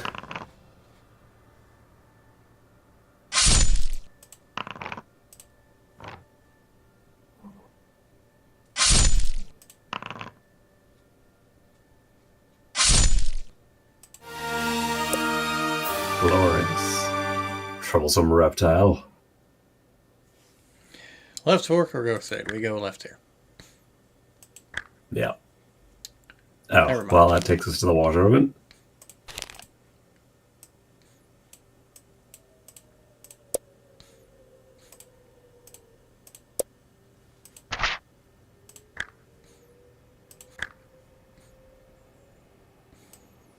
Face the sewer snake either way.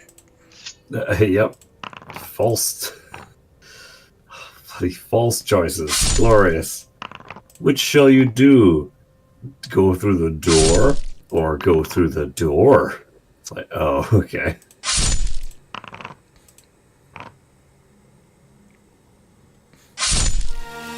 I know we there was a maze in the last one, and we technically lost because we didn't take enough side paths. But I would take getting through everything and kind of quote unquote losing over this nonsense. Oh, you got through everything perfect, but also fuck you. This is worse than winning and then losing in the end. This is, you can no longer proceed because you did not take the bathrobe with you in Hitchhiker's Guide to the Galaxy. Yeah, this is basically what that is. It's like, oh, you didn't have this one specific item? Oh, you idiot. And that This is just back to the golem. Oh, God. So what was the other door? Copper? Oh, hello. Wine cellar. The door opens and you enter a narrow corridor. Follow it for some time until you finally come to another door, and this time a wide carved door with the inscription wine cellar set into it. Try to handle and it opens. Poking your head around the door, you see rows and rows of racks full of bottles, full of wine? The room is dimly lit by several candles. You're opening the doors, causes a little bell to ring, and a figure is limping towards you to one of the aisles. Now let's see what they have to say. The elf approaching you is skinny and ragged. He asks whether you are a guest or an adventurer. You tell him you are a guest, come down to sample the wine he keeps in his famous wine cellar. With a certain pride, he shows you the vintage bottles he keeps for his lord, the demi-sorcerer. Some of them he claims have magical powers. He just let you sample the wine. Which vintage would you like to... What is with that... What is with that accented E? I was going to say, clearly they didn't have the accented E on this font, so they just used a different one.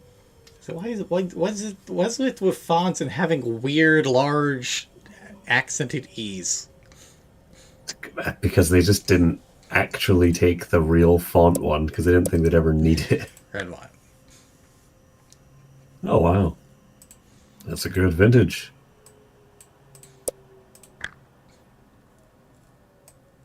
Well.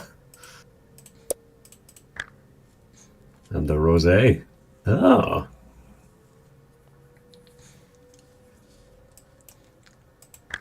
I see. Ah, he has a pocket myriad. Pocket myriad.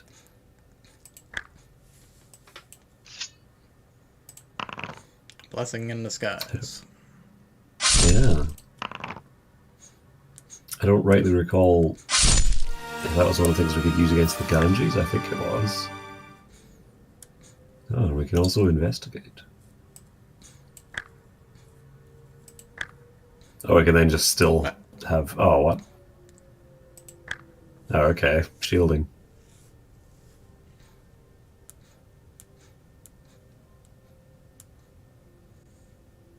Oh. I'm so glad that not using it was not an option. Yeah. Oh god.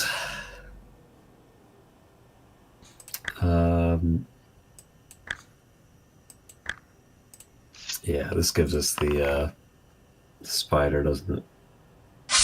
Yep.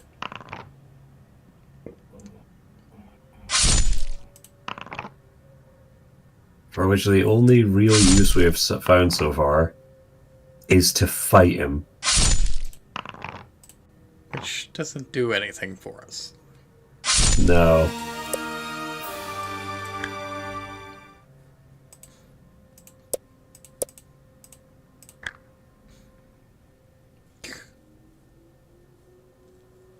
Good job, us. What the hell? What happened there? Not cute, just by the Hello. way. You're adorable. Yeah. Wait. Yeah, wait, you basically why couldn't have we to open them in. You have to do them in order, apparently. Otherwise, Oh, okay. Right. Okay. Yeah, this this adventure is a shit show. Yeah. What have I missed? Oh, everything. Multiple occasions where, oh, you don't have the right item, you just straight up die.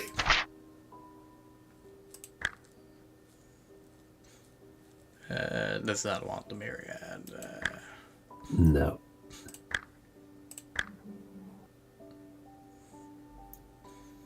And Yeah, just displayed, which is worthless. Yep.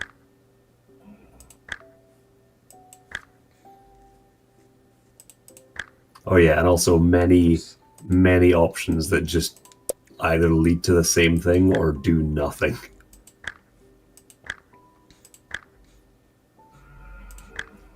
Would you like the pocket myriad?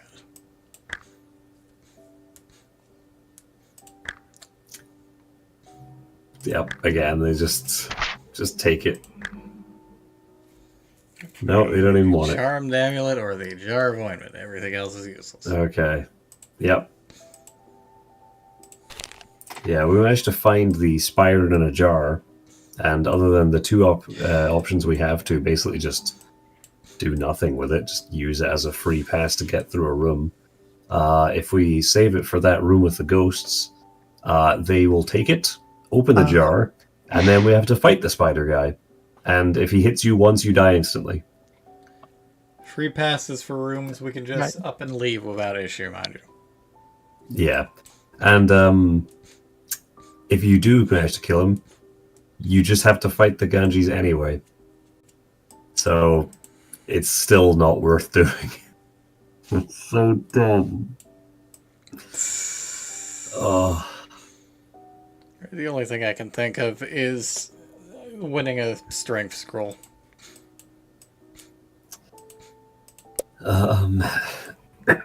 Yeah. Oh, to see what's in the chest, you mean?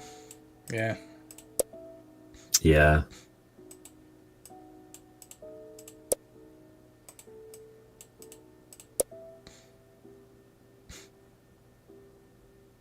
Yeah, here we go.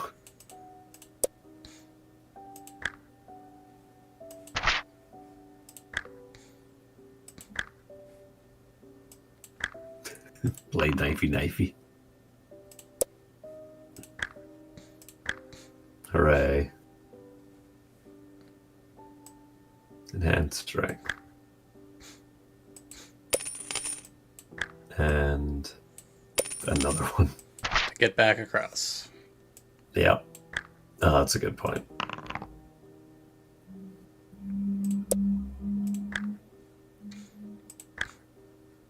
And we get a little bit of money.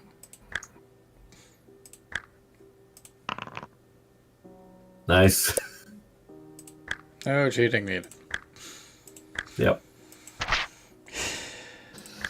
Okay. So, center door, walk straight through. Door on the left, yeah.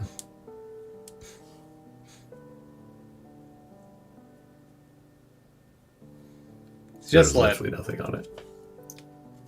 Oh my fucking god. This sucks so much.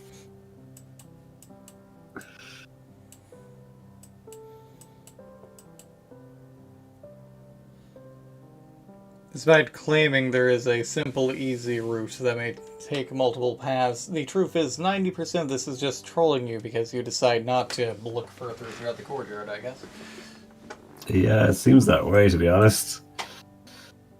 Oh, God.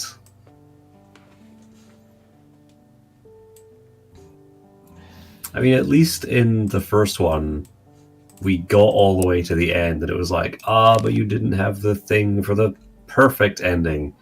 This one is just like, die repeatedly. Because you didn't have the one specific thing you wanted. Has it been that bad? Yeah. Oh, hello, this is different.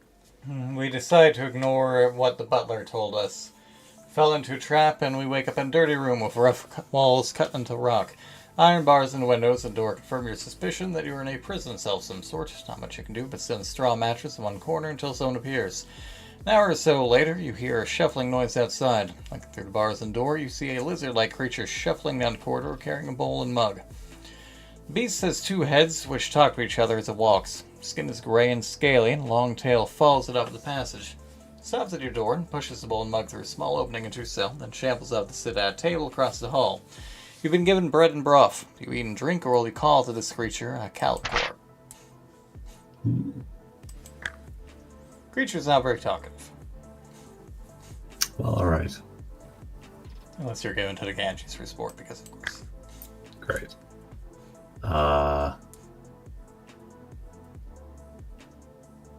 Fool's Gold? Nope.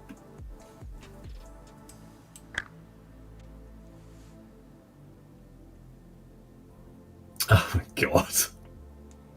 This is the other thing that happens a lot. Is it's like use a spell, nothing happens. Right? Alright, so we'll just skip to using the illusion. Yeah.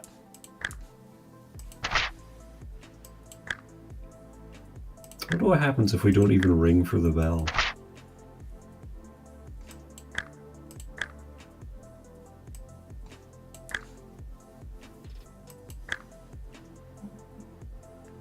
Scared of a mouse. We agree to help out of a mouse. We get out. Yeah. The passageway twists and turns, eventually ending at a flight of stairs going upwards. You climb the stairs, find yourself in a short passage ending at a dead end. As you examine the wall, you discover a short lever, which you pull. The rock face ahead opens slightly and closes behind you as you walk through. You're now standing in front of a door, which is locked. Try to break it out. Okay. And it takes us back to Seamus. Oh. Which means we go back to the courtyard. Yep.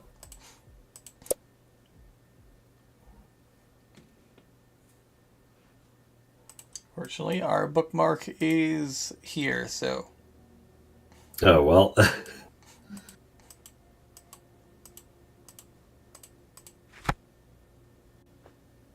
All right, then. We start a new game. Oh, God.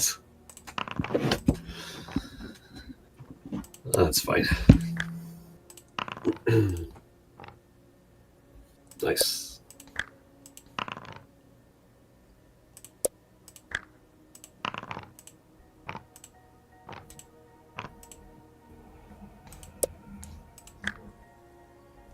So much magic.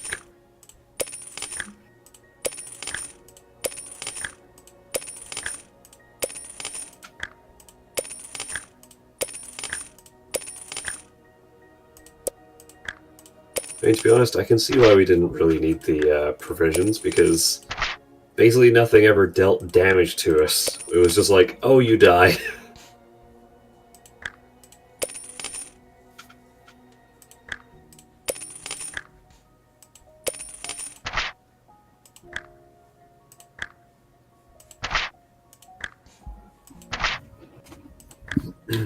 Okay. Which one did we try? We just try kill. We did Blag, I think. Yeah. All right.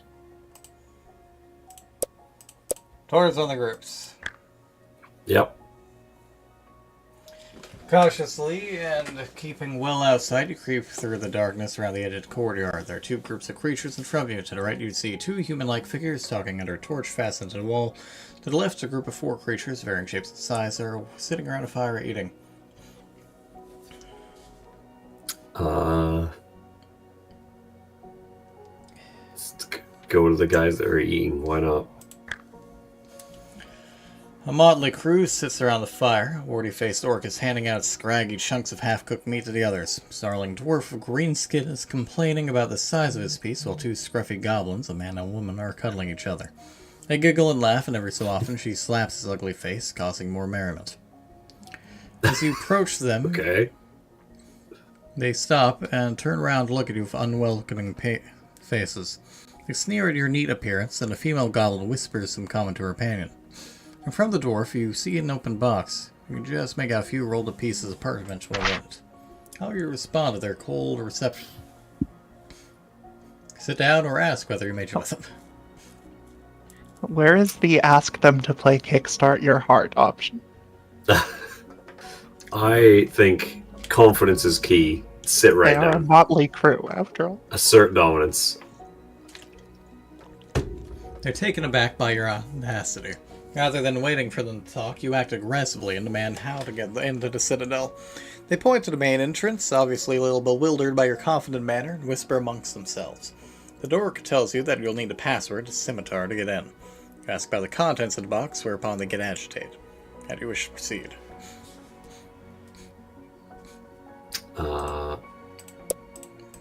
What's in the box? Yeah. Fuck you. Yeah. Just beat the crap out of them.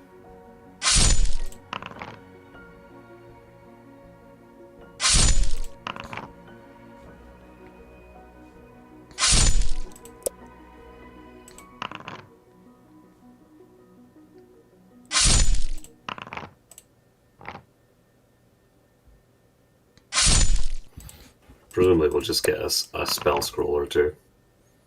Probably. But you never know, it might be something actually worthwhile.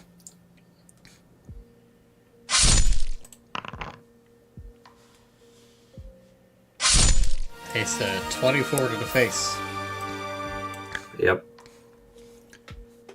Afraid that the commotion of your battle may have attracted attention, you peer out into the darkness. Nothing seems to be happening. Going through the pockets of the creatures, you find 8 gold pieces, a copper-colored key, and a jar of dark, creamy ointment. 2 of which are This is things where you get the may jar or of may not need ointment. later. Are you fucking kidding me? Turning to How the could box. you have possibly known? You could have, because Sorry. fuck you. Yeah. Turning to the box, you can see the pieces of parchment within, which are inscribed with runes. Your heart leaps as you realize that these are spell scrolls, which, as you well know, are very valuable. Looking at them more closely, you are able to identify them as scrolls of creature copy and enhanced strength. Place them safely in your pack. All we do now. 2 men talking by torchlight. Why not? 2 men are dirty and unkempt. As you approach, you hear them arguing loudly about the price of a dagger. The taller 2 is obviously trying to sell the dagger to the other. Argues that the dagger is enchanted and is worth more than the other is willing to pay. As you come closer, grabs you by the arm and asks you for your opinion on the price of the weapon. Perhaps it is Great, worth we have 8 pieces. Yeah, the exact amount that we have on us.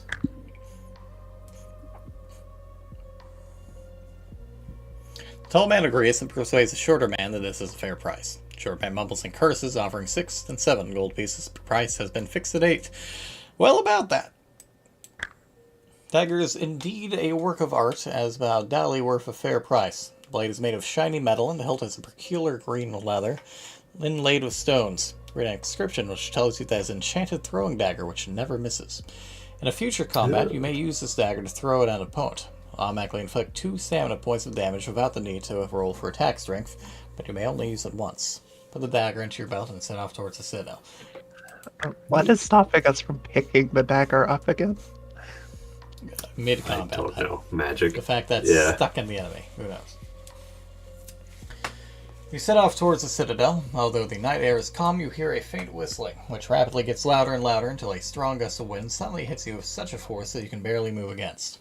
You shield your eyes until the blast retreats slightly, and as you open them, you see a ghostly female face inside what appears to be a living whirlwind.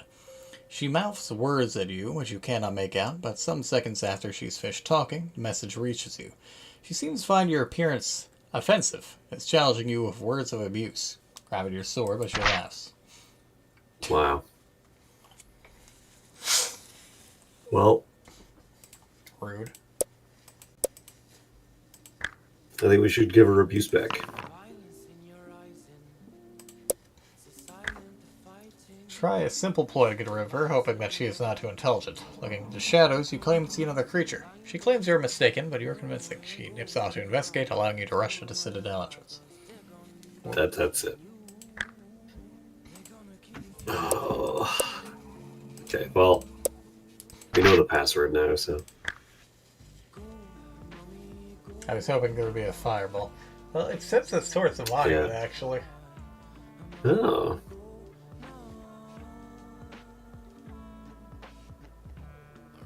I mean, we can go drink the milky liquid, or we could try the fizzy water. We know that. I don't know if we ever tried that.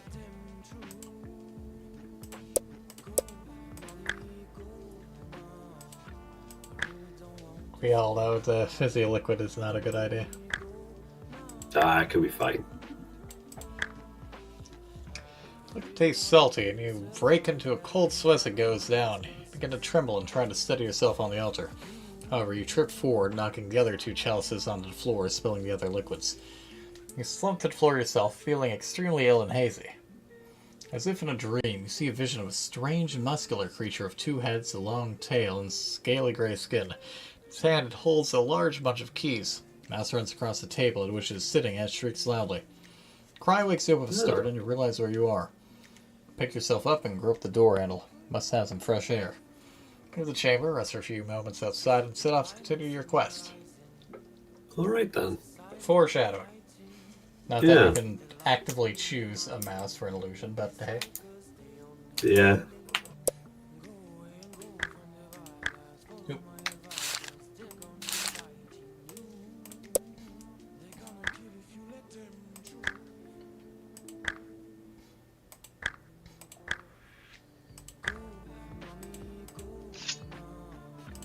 Fuck you, tentacle.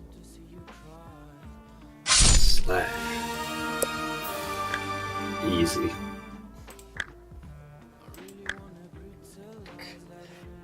What? Oh, because it combined this into one thing, I was confused. I'm just like, it's not Ganges or Kraken. We don't even know what Ganges are at this point. I don't know. It really bothers me that they spelled it password for that second one.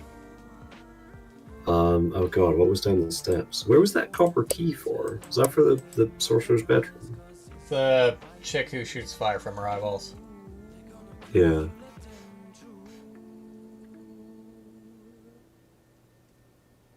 Well, the right takes us to Seamus, which also takes us towards the stuff like the spider, so we can see what else we can get from there. The game room just gives us some money and more spell scrolls. Yeah. I believe our only use for money so far has been literally giving all of it to Mix.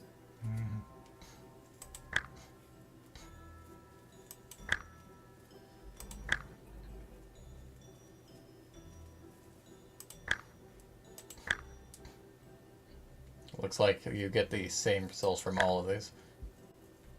Yeah. Long story short, Seamus 6 at illusion on us. Fortunately, to make up for his annoyance, he gives us a magic sword and a silver mirror. Yep. Did we try all 3 of these? Yeah, they just kind of skip along things. Basically, this leads into the golem and then the chick, and then actually I think the other may have gone straight to the golem, but... Yeah.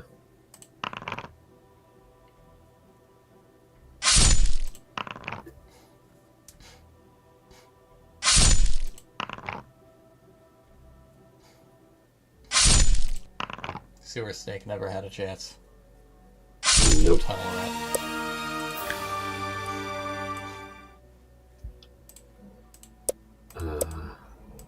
God, which way was it?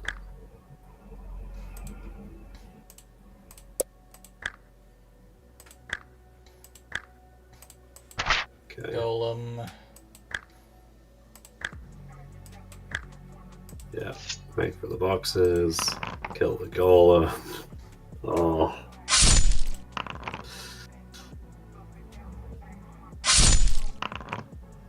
God, I would hate to be playing this in real life. If this was real life, you wouldn't even bother rolling. You just go, I win, I win. Yeah, that's fair.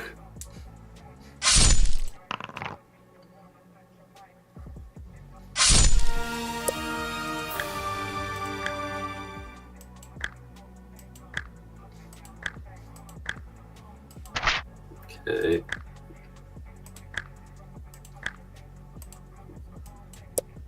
So then, door to the left. Copper We have the key. Still freaks out. Oh, what's the point? Still don't have a hairbrush.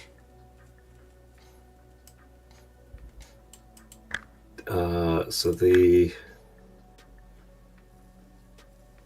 and a handful of small berries. Again, no idea where that comes from. Maybe from going to the... Maybe by sneaking along the wall or some such. Oh, yeah. Yeah. Okay, well, at least we have the jar of ointment this time, or whatever it was. I don't know why that's something you would think to use against the Ganges, but whatever. I don't think we had anything else to give to these guys. Oh, well, we could give them the jar of ointment. Oh, you can give him the jar. No, he just doesn't want it. Alchemist's healing balm. Which means Okay, it's well, at least we know what it probably is. worthless for our purposes. Probably.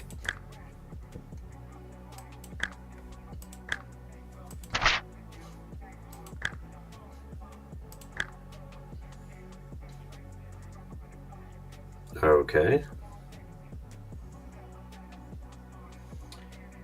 They want the jar of ointment for some reason. Sure. Why? Regular old alchemist healing balm. Okay. Sure. Wait, did you not even get to choose? Or No, I did just said we have yet to encounter the amulet. Who knows where we get that from? And everything else has literally led to instant death. We're fighting spider and then instant death. And if the spider hits you, that's also instant death. Yeah, like literally none of the other options. Like you can't fight this thing. If you try and fight it, you just instantly die because you fall off the balcony. And if you try to levitate back up, they use counter spell. Yeah, and you die instantly. I would have taken the maze over this. What's that? Demands a ghostly voice. You bargain with them. You allow them to take the ointment if they will allow you through the room. You have no business with them. A ghostly hand appears from nowhere and tries to snatch the jar from your hand, but you whipped away quickly. It is indeed the ointment of healing, you hear one of the voices say quietly. We accept the offer, says the voice. Leave the jar where you are and leave through this door. A door in the far corner glows softly. You do not trust them and take the jar with you to the door. As you open the door, you fling the jar across the room and leave quickly. It's a little rude. Could have just set it down. Yeah, I mean, they have killed us on literally every other occasion, so I think it's fair. I mean, what if the jar broke and that got angry at us and started chasing us? Well, that's why we threw it, then left. Oh, good. I like how there's another achievement for this. 5.1% of players have gone through the Ganges domain. Which is more than a one knifey. That's surprising. Considering it's literally a 1 in 6 to lose knifey. Yeah, maybe they just saw knifey and decided, you know what, no. Yeah, that's fair. Granted, knifey is apparently also the losing way to go, so... Yeah. You close the door behind you and find yourself at the foot of yet another staircase spiraling up into the tower. Climbing the stairs, you arrive at another balcony where a single door is your only way onwards. Trying the door, it opens easily. As you push the door, a loud hissing noise comes from within. You step inside and turn cold as a huge six-headed hydra snakes towards you over the bodies of its previous victims. Its 6 serpent-like heads dart at you with vicious, pointed teeth. You cower in the corner. How will you face this mighty beast? I'll spare the one hydra, 2 hydras! Why can we search our back? What could we possibly have? The spider! Instant death spider, go! Oh, no. I'm concerned And that about would work this, on me. because they said we If I needed were the a golden hydra. fleece. Yeah. Well, we don't have the myriad, but I don't really see what it would do here.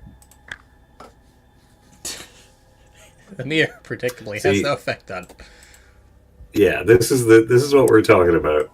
Oftentimes it gives the option to use something, and the result of that is just fucking nothing.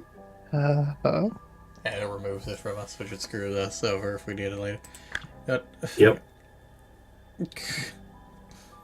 Not even going to let us attempt it. Wow. Some adventure. I know we're technically a squishy babe, but we have proven our worth with the sword. Yeah. What? Hydra's torso appears, but that's all. Well, some fucking mage we're headstrong indeed. Apparently, we are a terrible spellcaster who can only use spell awful. scrolls, but it's good with a sword. So we just Are we just... we're I think jock. we're just a bard. No, how dare Do you have another copy? Yes. We are a bard. No, we're a jock. All Try we've and look it done up. is just stroll up and be like, hey, guess what? Go fuck yourself. Won a bunch of money off people. You fucking Oh my god, a third spell. Oh my god. It's so dumb.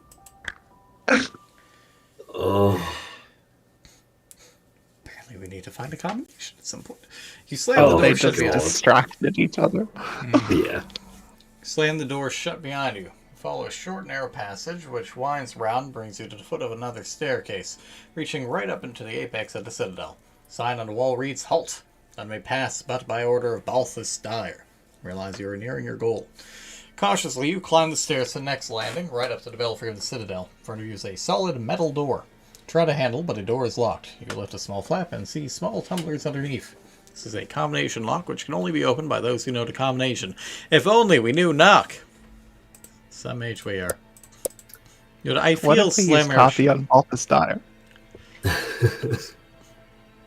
So turn to the section of the book with that same. We'll lock them in a cycle of villain monologuing at each other, Well, and I'm they'll not- simply die of exhaustion. Yeah, I'm not eager Yeah. to run into a metal door, so let's try this.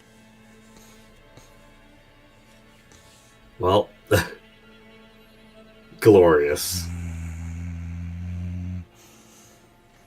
Seriously? Yep. Oh, good stuff. Yep. That's this one for you.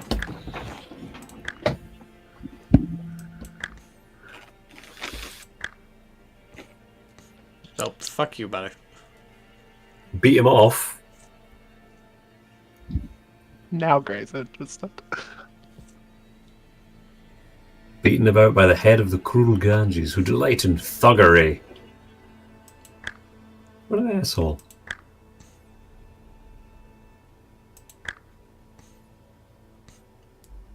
Well, alright then.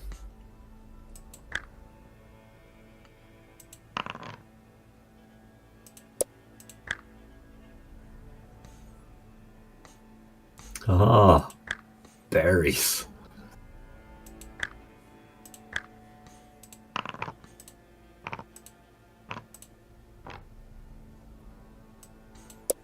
What a handful of weed and offer it to the herbalist.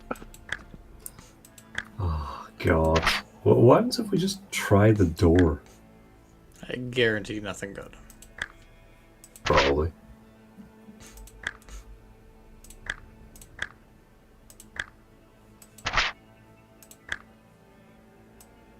Oh, gee, thanks. Great. Oh, well, okay.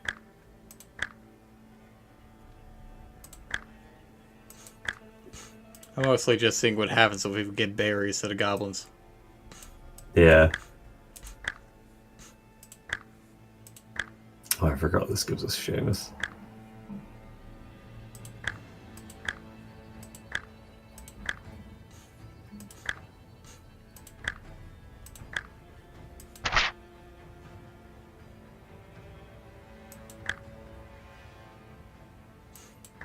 Oh yeah, this gets us the Myriad as well.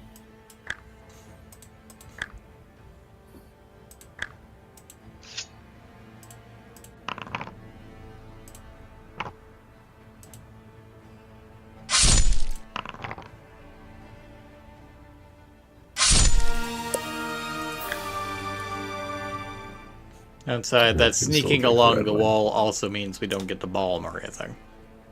Hmm.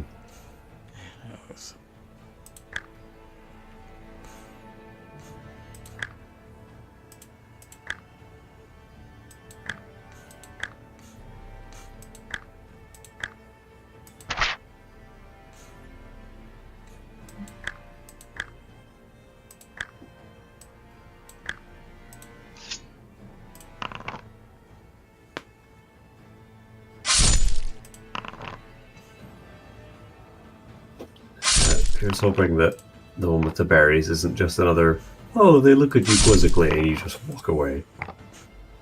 So I'll be very displeased if that happens to be the case. But knowing this thing, it's probably going to be like, oh, that's how you get the golden fleece that you need for everything.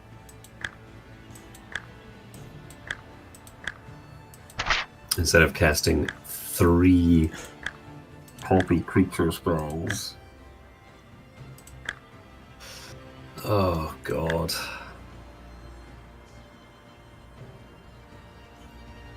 Nothing of value. Nothing. Right, I have one other idea. What's the other idea? See where the tentacle takes us. It's probably death. Probably, but hey, let's find out.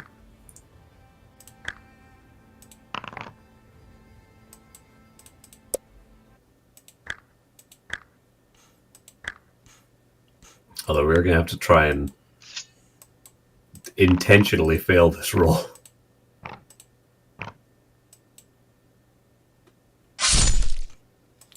That's gonna be real hard to do. Yeah. Well, that doesn't do anything. Darn, I'm too lucky.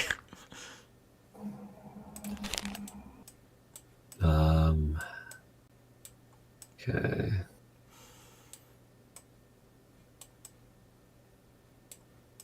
I want to know what happens if you get to the door that says ring for butler and you just open the door anyway.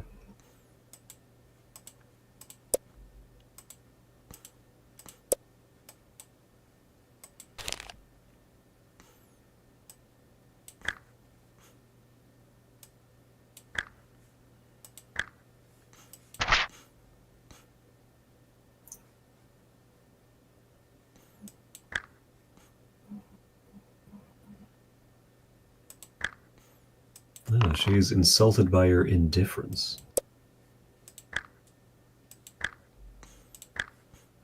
Oh, well, never mind.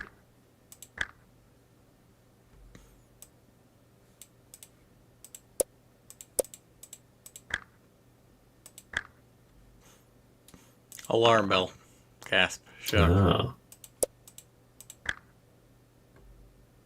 And then nothing happens anyway. Or you can then ring for the butler anyway. Oh.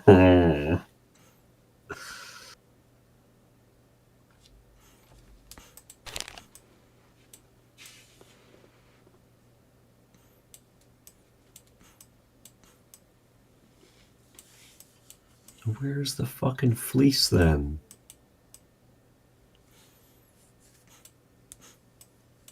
Considering I don't think the sorceress wanted anything that we could give her. Yeah, we would have needed to find a hairbrush. Yeah. Outside of just trying to kill everyone. Yeah. Murder everyone that shows up.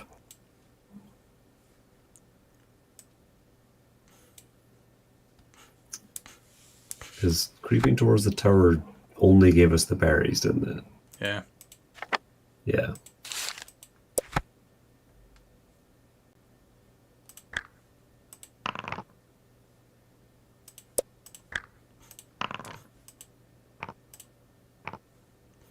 There we go.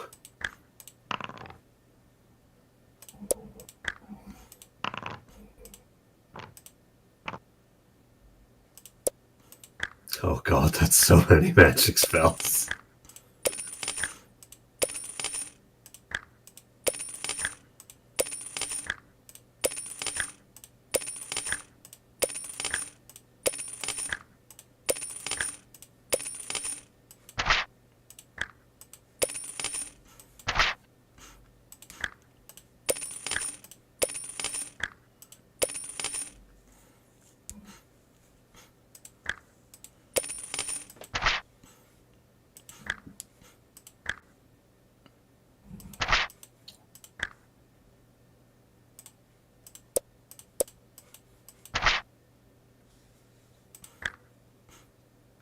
Trade's been killed. Okay.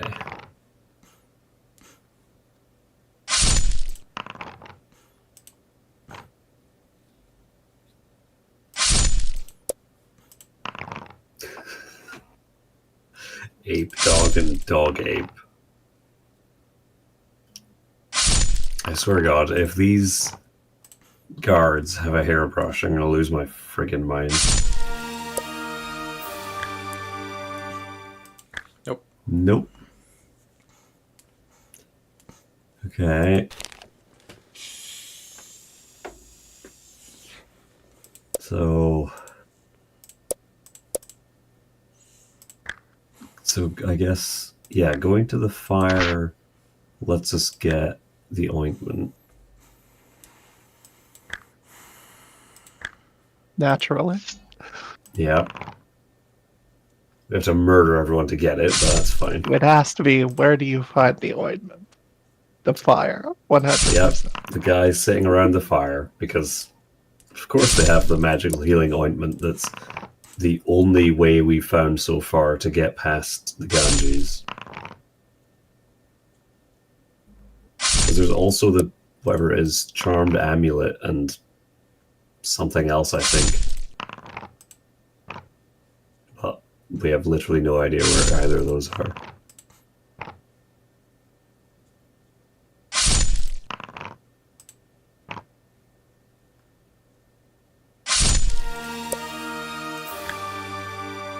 Hooray. Oh yeah, and the copper key that we get from this fight is also completely pointless.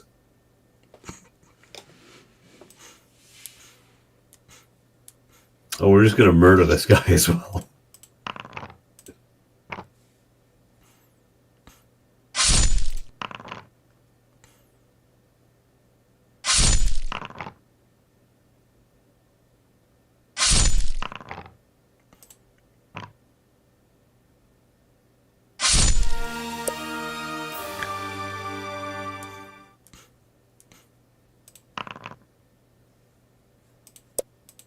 Wonderful.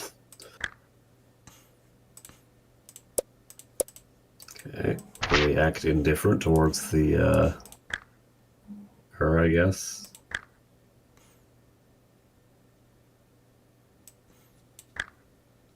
She just buggers off. Okay. Yep, just leaves.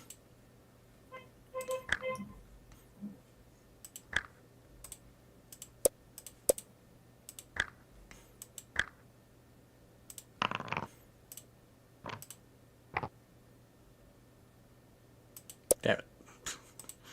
Well. Trying to fail.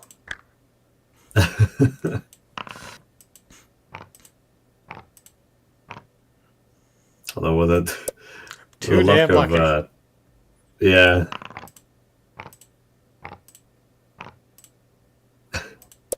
God damn it. We're just too good.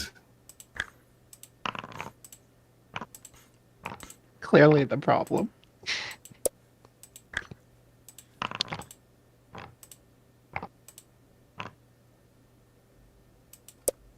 Oh my god.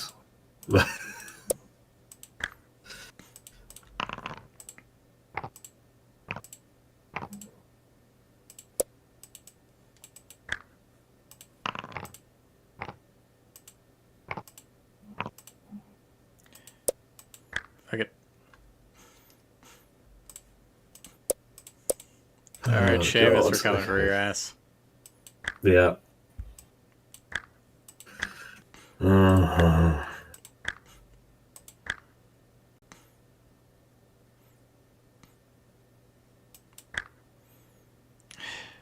Oh, I see. You are forced to take part in his shenanigans.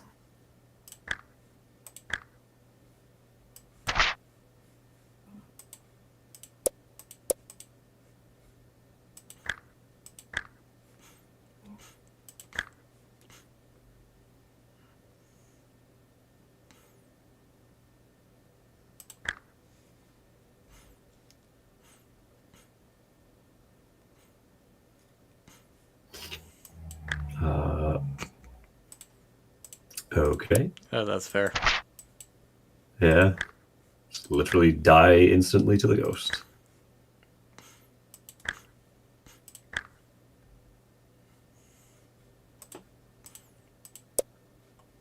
Okay, so we can't really fight her, so...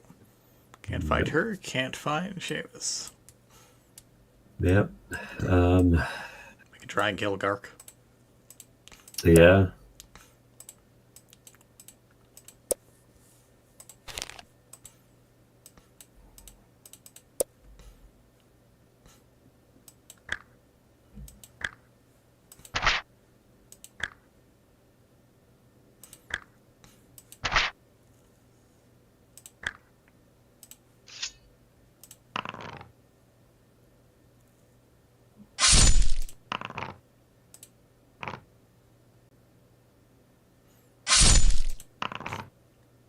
Again, if this guy has the hairbrush or the golden fleece that you only get by murdering him, I'd be very displeased.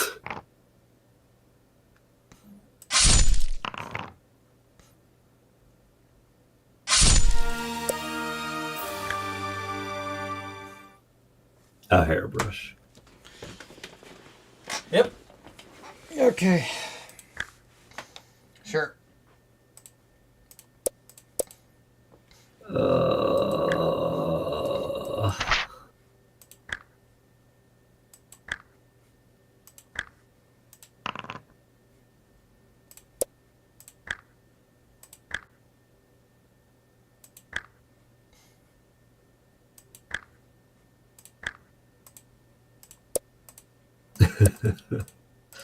Let's win it big.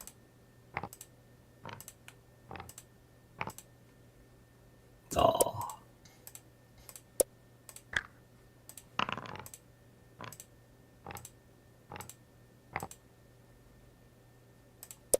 That's highly improbable at this point that we haven't rolled a 4.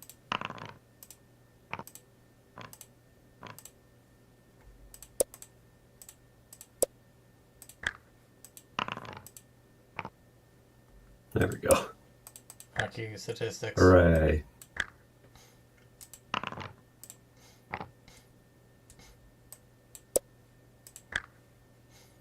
Glorious. Now we have an absolute ass ton of money and a hairbrush.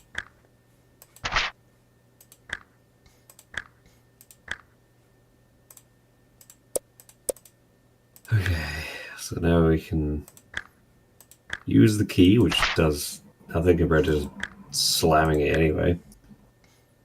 Glorious. And that's how you get the fleece. Thus, in order to win the game, you must murder an innocent goblin giant who apologizes you profusely if you say you're sorry for waking him. Yeah.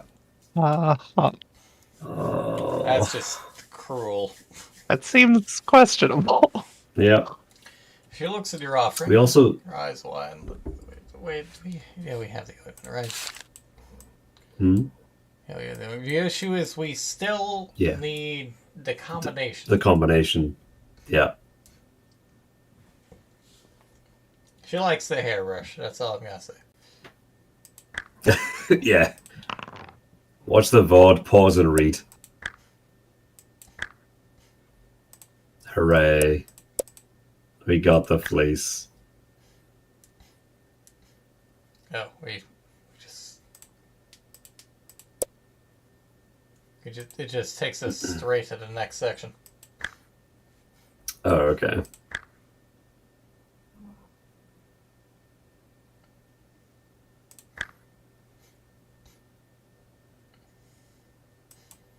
Well, predictably, illusion spell doesn't work on a master of illusion. Yep, and it's instant death.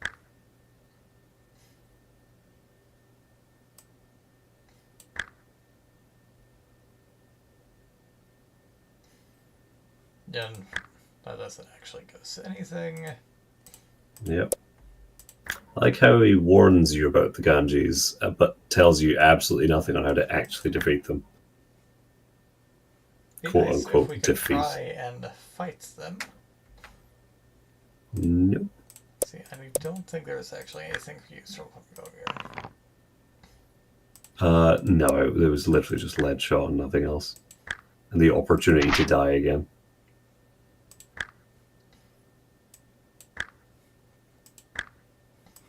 Still no idea how to get the charmed amulet.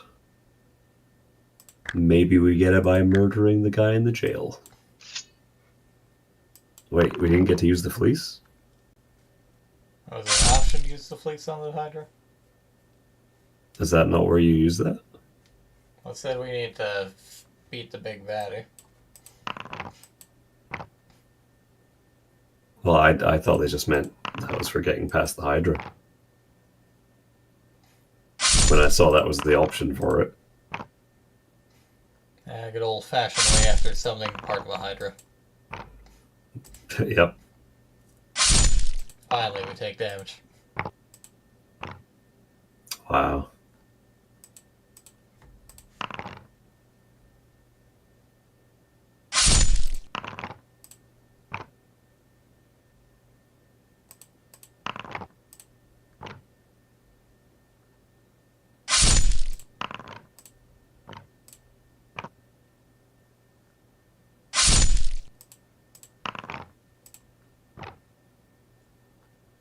We have really pressed our luck on this run.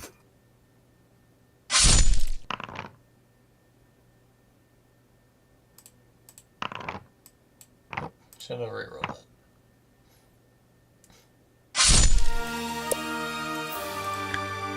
Hooray. And we gain nothing. Yeah. Can we go back to the Hydra fight and use the fleece? Good bloody menu.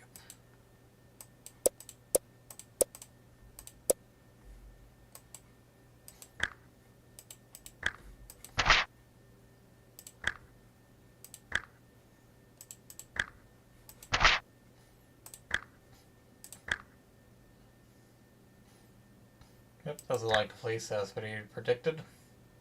Yeah, they just get straight through. Okay. Still don't have a combination.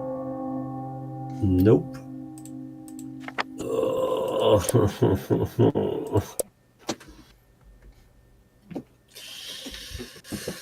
Okay, so can we fight the jailer somehow?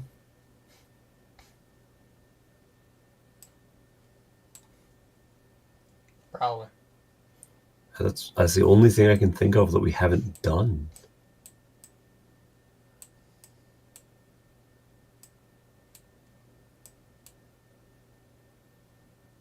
But Gark and the jail are mutually exclusive. Huh. Although we can go to the jail from the game room. Can we? Apparently. Oh, okay. Well, let's do that then.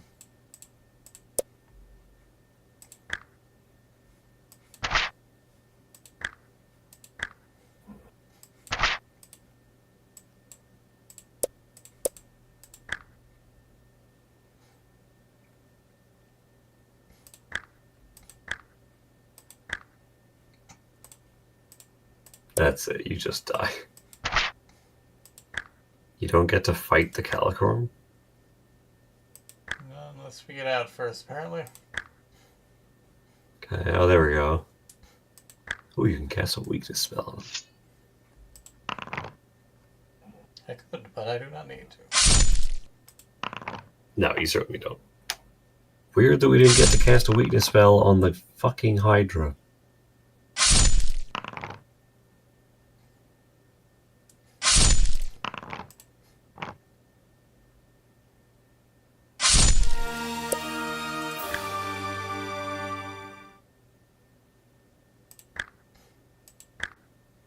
Unnecessary.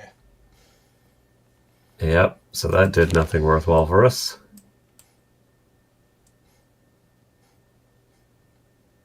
What have we not done? The only thing I can think of that we didn't see much of before was the gargoyle, because we kind of just used the duplicate the creature copy thing to Well, the issue is that the sorceress takes us straight to the mix. I mean, it says there's a link between sorceress and gargoyle. Well, yeah, if you run away from her. If Oh, you take the yeah. gold fleece, you go straight to the mix. It puts straight to mix. I mean, we've certainly shown that the fleece isn't, well, unless we need it for the actual Balthus fight, isn't strictly necessary, but... Oh...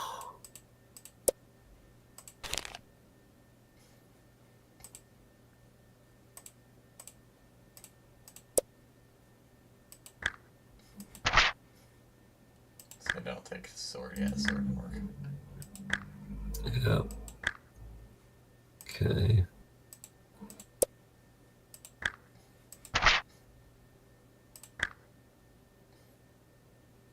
Vial of hogweed essence. Where the hell does that come from?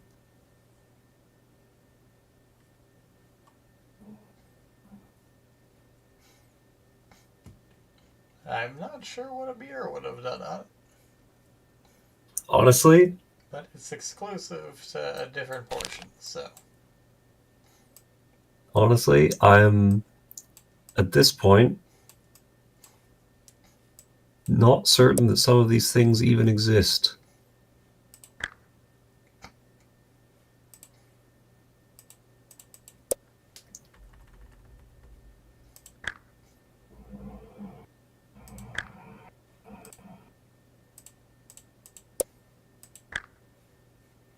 Didn't mean to.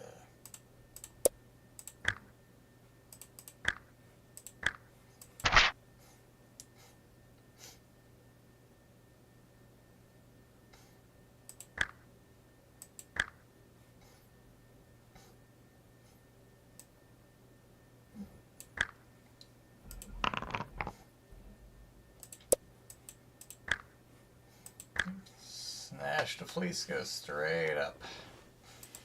Yeah. Okay.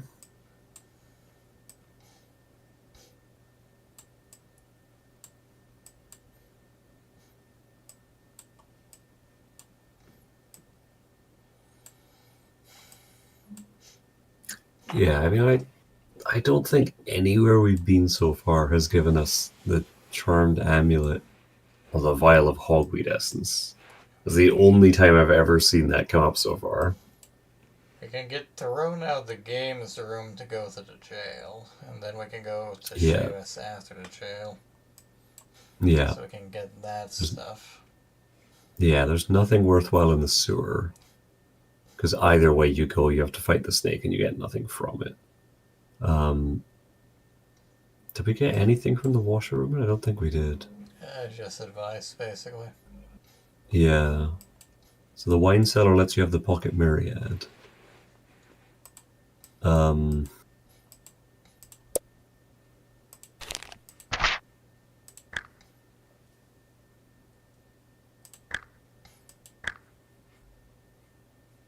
Okay.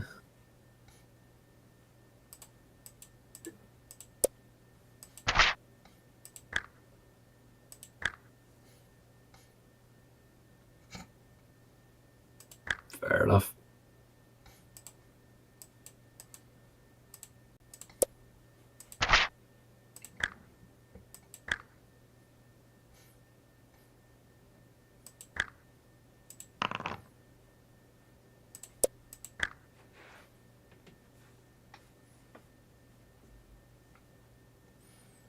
So, nothing really of Cool. value there.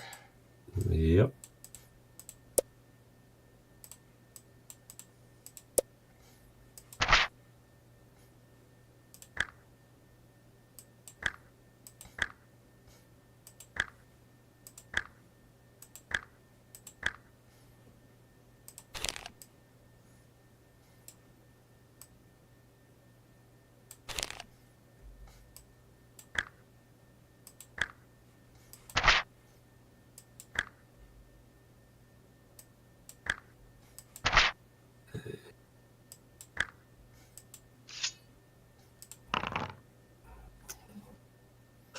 So dumb that killing the Gark is the only way to get the hairbrush, which you need to get the golden fleece. Which you don't need to beat the Hydra, but it's makes the entire fight avoidable, so.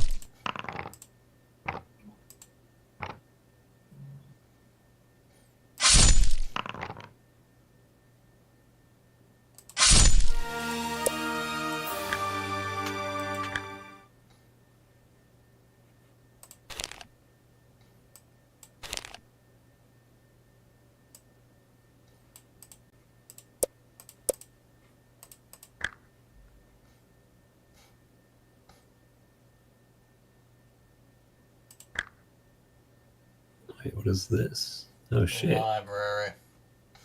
Oh, how do we miss this? Well, because when we leave the game room, we head straight to the dining hall and assumed that the dining hall was the other door. But no, apparently it's just the library. Okay. Great. Thanks, game. Oh, wonderful. Okay. Enter a room which is evidently a library of some sort. Books stretch from ceiling to floor on each wall, and several tables and chairs are lined down the center of the room. Far end sits a dark-skinned man who looks up at you from a book over narrow eyeglasses. Behind him is a door. Yes, what is it? He snaps. Which book are you looking for? Scan the various shelves which are labeled. Which book will you ask him for? Well, Secrets of the Black Tower. haha. Sections. Titles read through. Its book is most enlightening, tracing the history of the Citadel. Black Tower was built by Balthus Dyer's grandfather as it became a sanctuary for forces of evil. Law and order gradually made way for chaos as the monstrous creatures battled their way up the power hierarchy. Dyer's grandfather eventually found it necessary to protect himself from his minions by setting up various protective traps between the creatures and so dwellings, most notably of these being the Doom Pit Trap and a magical combination lock on the door to his own room. The combination lock is 217. Ha ha ha. Cool. Section on Balthus Dyer. Apparently third in line of sorcerer warlocks ruling over the Black Tower, the kingdom of Kragan Rock, rose to power after the death of his father, Kragan Dyer, some years ago. Dyers have been masters of black sorcery for generations upon generations upon generations upon generations. It's only really 3, but their strength and power lasts during the nighttime only. Sunlight is like a poison to them. Shortly after his father's death, Balthus Dyer married the Lady Lucretia, herself a black sorceress, and since that time they've ruled together over the kingdom of Kragan Rock. As he finished the book, you notice the librarian is holding his hand to his ear, apparently listening to something. Glances up at you quizzically. Sunlight is like a poison to me too. I relate. It's definitely a mood. And then we end up in the jail for some reason.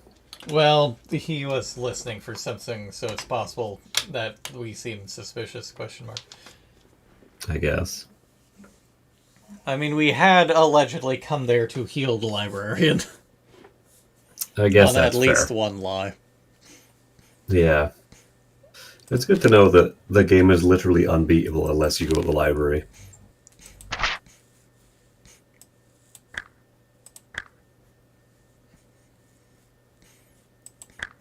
Oop. Right. Oh no. thank God.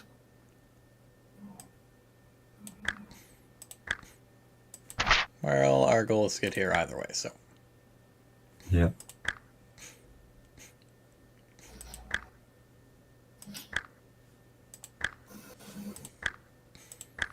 Hi, Seamus, how you doing? Hello. I'm in no mood for your games, Seamus. I got shit to do.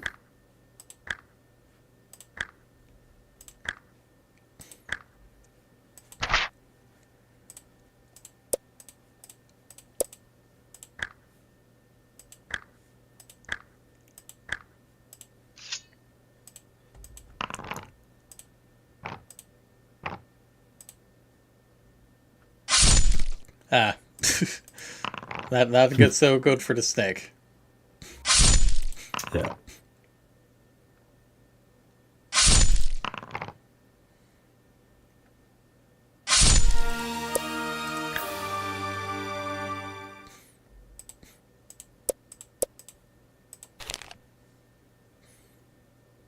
Show me goes to the golem, so it doesn't hurt to go there.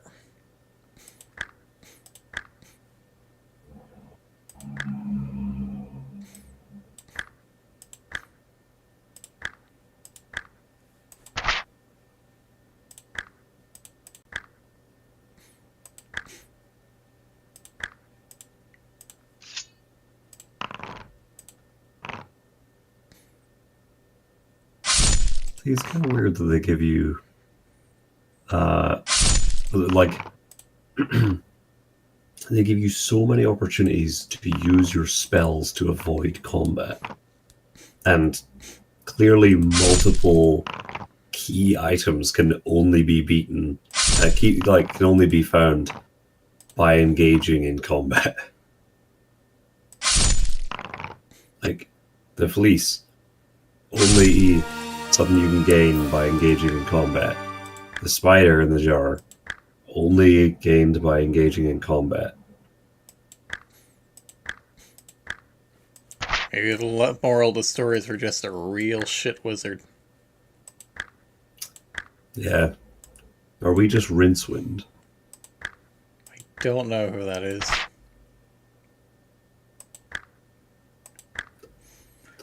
Have you never read any of the Discworld novels? No. I need to, but I have not. My God. He's the shitty wizard in the Color of Magic and a handful of other stories. No reason to go to the right door. Yep. Okay. Take your fucking ointment and get out of my face. Yep.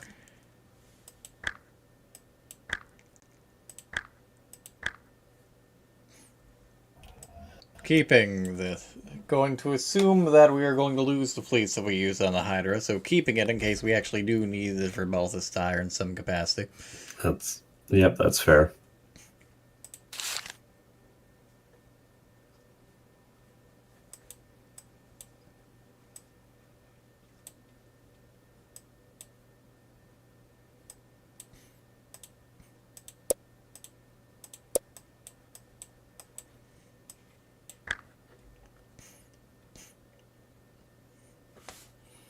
Finally, after much ado, you turn the handle as carefully as possible so as to surprise whatever awaits you. Slowly the door opens and you enter the room, which is dark and lit by a single flickering candle.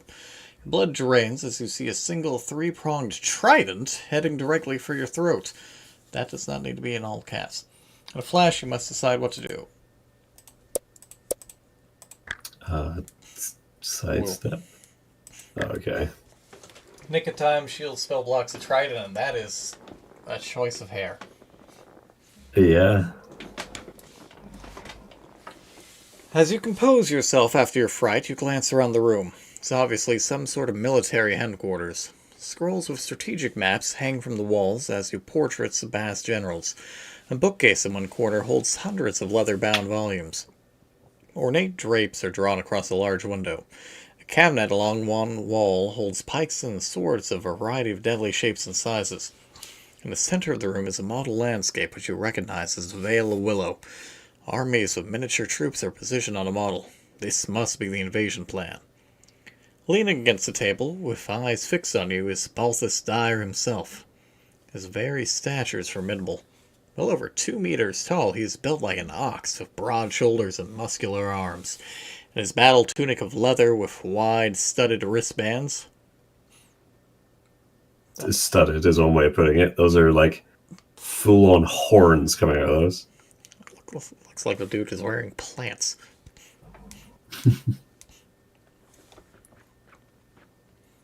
Dude looks like a barbarian Oompa Loompa. He also has really skinny legs. Yeah, well, this Aramis is good like that. Yeah. Looks more like a soldier than the demi-sorcerer he really is. Impudent peasant, he growls. You think you are any match for Balthus Dyer? With these words, he snaps his fingers, and you hear a grunting from behind. You swing around to see a grotesque creature shambling towards you. Its hairy body's 4 arms, each ending in vicious-looking hooks. As it approaches, it slashes the air in front of it. Why, I'll wager you're not even a match for a claw beast. Not Okay. a Claw beast. Claw beast. The most Claw imaginatively named of creatures. That's what you're going with. Okay. The mighty claw beast whimpers as a spell takes effect. The immense weight is indeed a burden without its normal strength. It collapses in a heap, unable to even lift itself from the ground. You step over it and run your sword through its chest. The unfortunate creature lies dead at your feet. Poor thing. Oh, that's Well, just that sad. was anticlimactic. Poor thing. The claw beast lays dead between you and your true enemy. Balthus Dyer is surprised at your success. So, he exclaims, you think yourself stronger than the rest, eh? Stronger than a Use poor the copy fucking claw spell. beast. Oh my god, we should absolutely use the copy spell.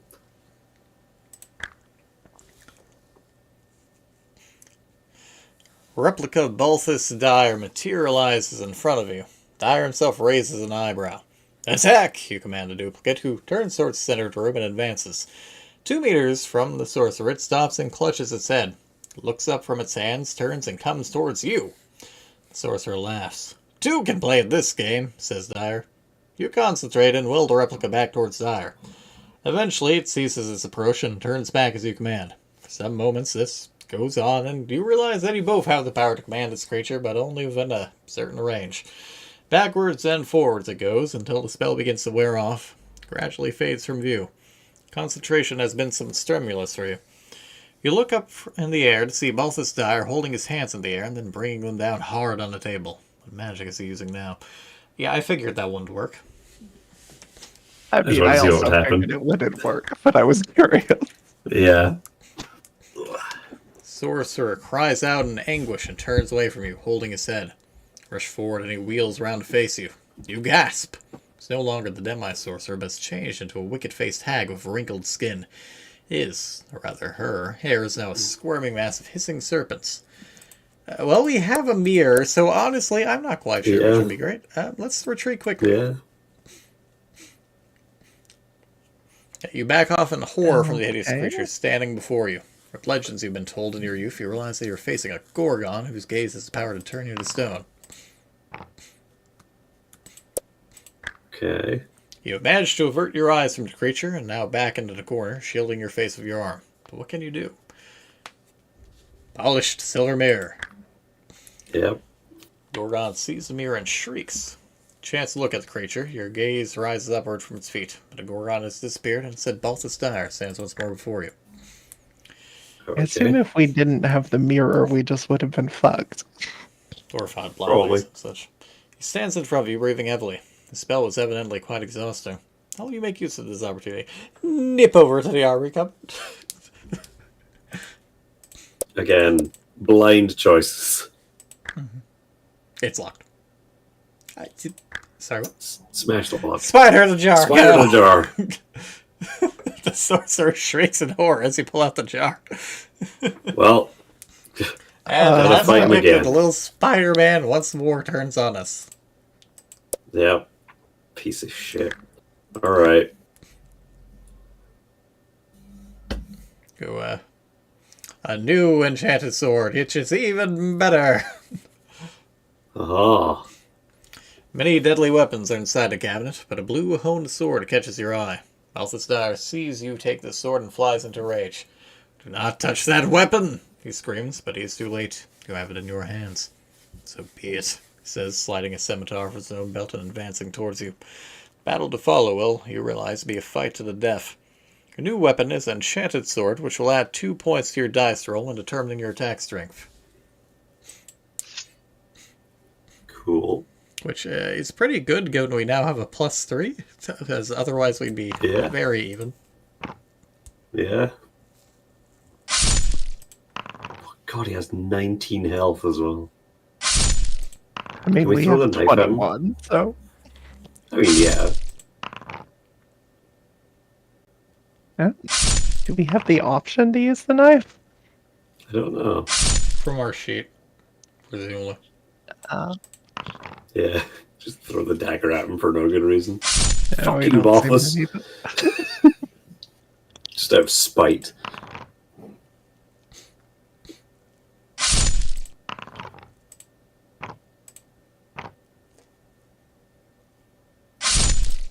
Given we're matched in skill, this seems to be going remarkably well. Finish him off with the dagger. We saw Wait, it doing he the didn't last die. one. Fuck. Apparently Wow. they never Maybe it thought so to can't try to actually finish kill someone him? else.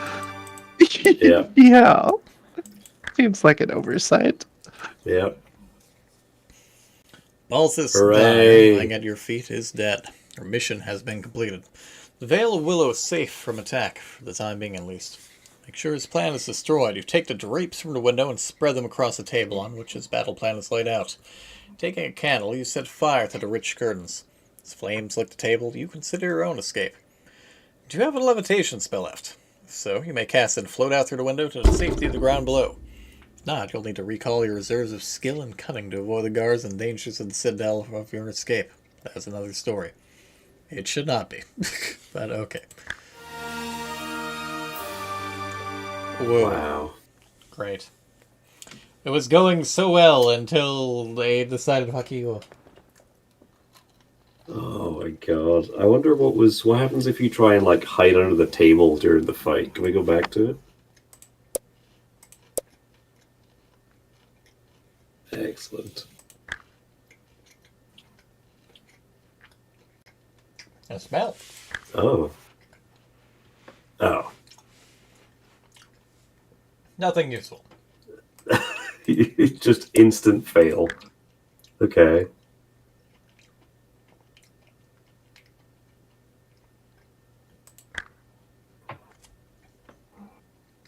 Yeah, that's what I figured would happen. Ah, of course.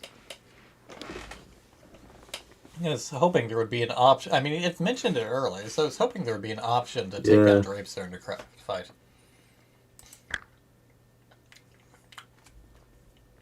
Yeah, we just win. Glorious. Whoa. Hooray. Oh. Certainly fucking If earned you... it. Oh, God, if you don't go to the library, you just literally can't win the game. Mm-hmm. Yeah. And we only need the Not fleece ideal. for the Hydra, yeah. Or 3 fucking copy creature. Yep.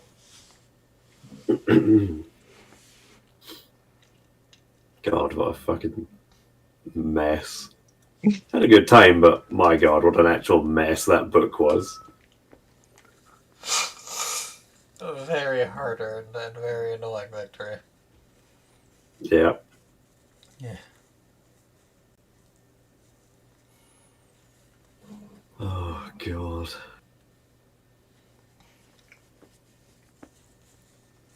We'll see how Forest of Doom goes when we get to it. Yeah.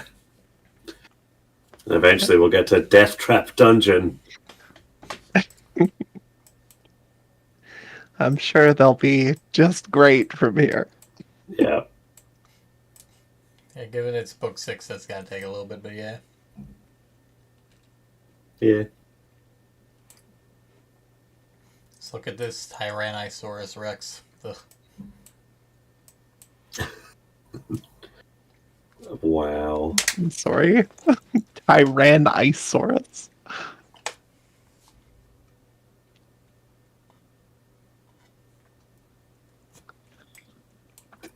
He feels no need to elaborate. Apparently not. Do you see the eyes?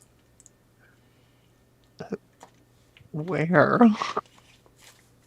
On the creature. The creature that looks Which kind of creature? the one on Death Trap Dungeon.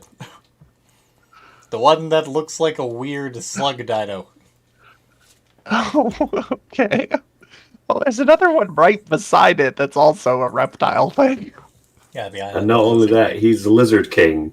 And it's As if also some blue. kind of Saurus Rex.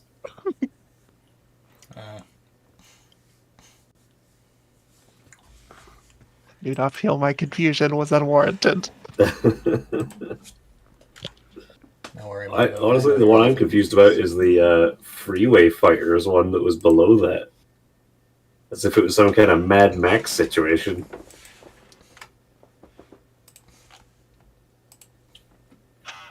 Oh my god. You must hit him with a car. I wonder how many choices in that one will be like, you spin the wheel to the left, or you hit a rock and die. It's like, oh, okay.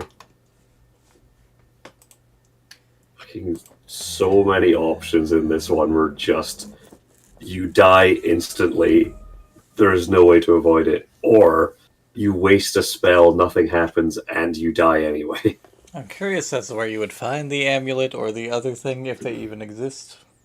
I was going to say, I honestly don't believe they exist.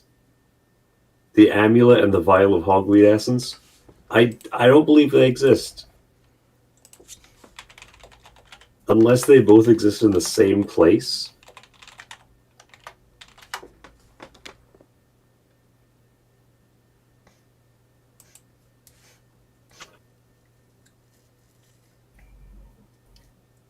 You can get from the kitchen. But Where the fuck was the kitchen? there's a kitchen? Vial of hogweed essence destroys stone-based creatures. You can get in the Citadel kitchen by claiming to do an inspection and searching the cupboards. Where the fuck was the kitchen? I was going to say, where the hell was that? And then, where's the amulet?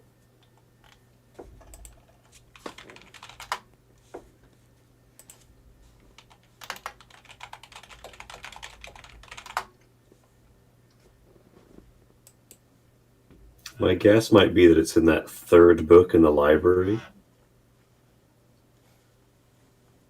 Held in the keeping of the Scouts of the Black Tower. Who? Yeah, good question.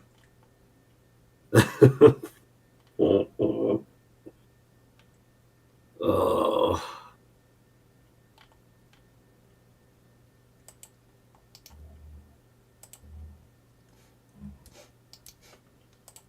My god, I bet what it is. I bet it's if you kill the tall man and instead of getting the dagger, he's like, oh, thanks. Instead, I'll give you this. And he just gives you the amulet. I bet that's what it is.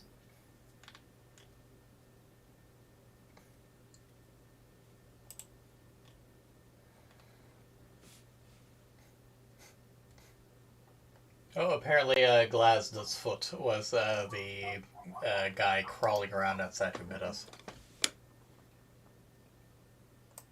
Oh. Interesting.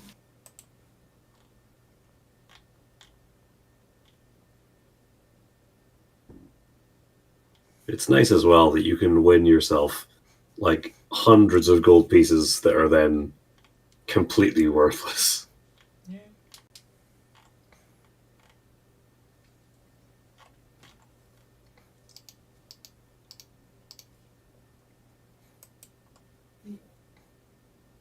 Like, it's just for the fun of gambling because you can't do anything with that money except spend all of it to not die from mix.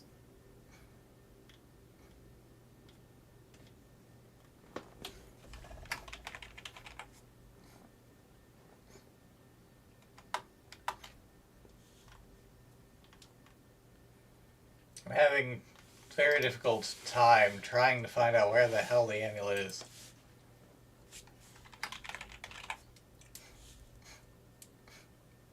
There's not a huge community out there talking about these.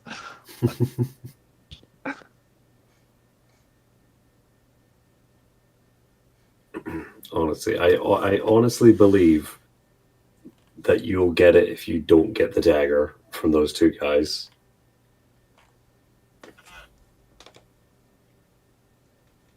Otherwise, just like, or take a path somewhere in the Citadel, like the path that leads you to a pantry where you get a charmed amulet from some scouts. So you're this Yeah, guy's just that like, as where well. the fuck?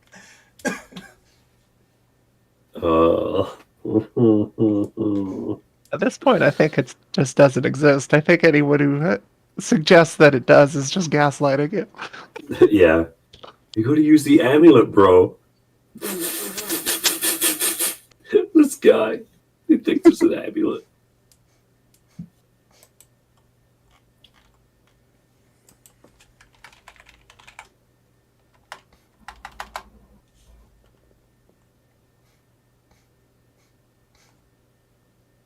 Again, the moral of the story is, aside from levitate, magic is useless. Yeah. That was basically... I mean, were there any Didn't you uses of need those? spells at various points? I To make don't things think easier, there was... I mean, we got the aside. There is no real instance where we used magic, or couldn't have just gone something else. I was gonna say, I don't think there's any times that we really needed to use magic. That wasn't a trap. Yeah. Well, in terms of like anything where it actually gains us something that we couldn't have just used anyway.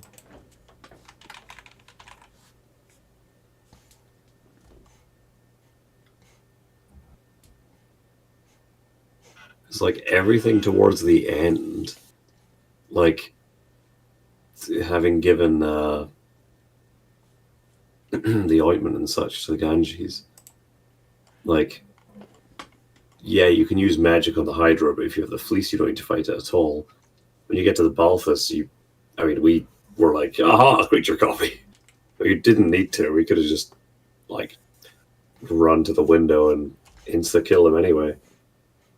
All the other magic stuff was just ways to get around problems, most of But which... it's a game about magic. Why would you not need magic? Apparently, Because the this... scouts also can summon a gale force wind and possess at least one piece of cube-shaped bread that can fully heal whoever eats it.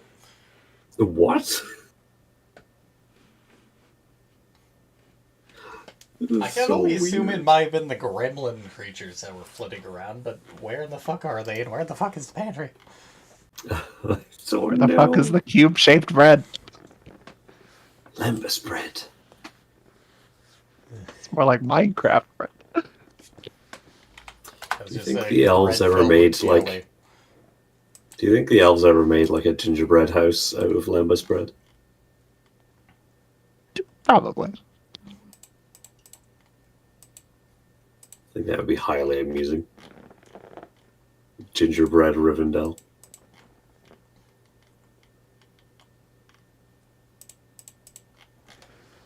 Hi. Oh, that was so dumb. Very. I'm far more disappointed and aggravated than when we went through the first book. Yeah. And that was written by two people. Yeah. It had a fucking maze. Yep. You know what one of the most egregious things was in this game? Is they kept referring to your torch while you explicitly had a lantern in your inventory. Yeah.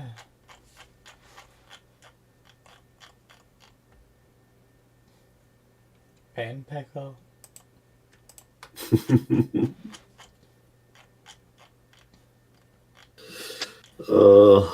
God, that was a thing that happened.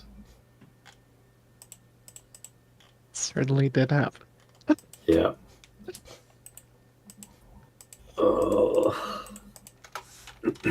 Thanks to everyone who came and suffered with us. Good night, everybody. Oh. Good night, everyone. Take care. There will be more suffering to come.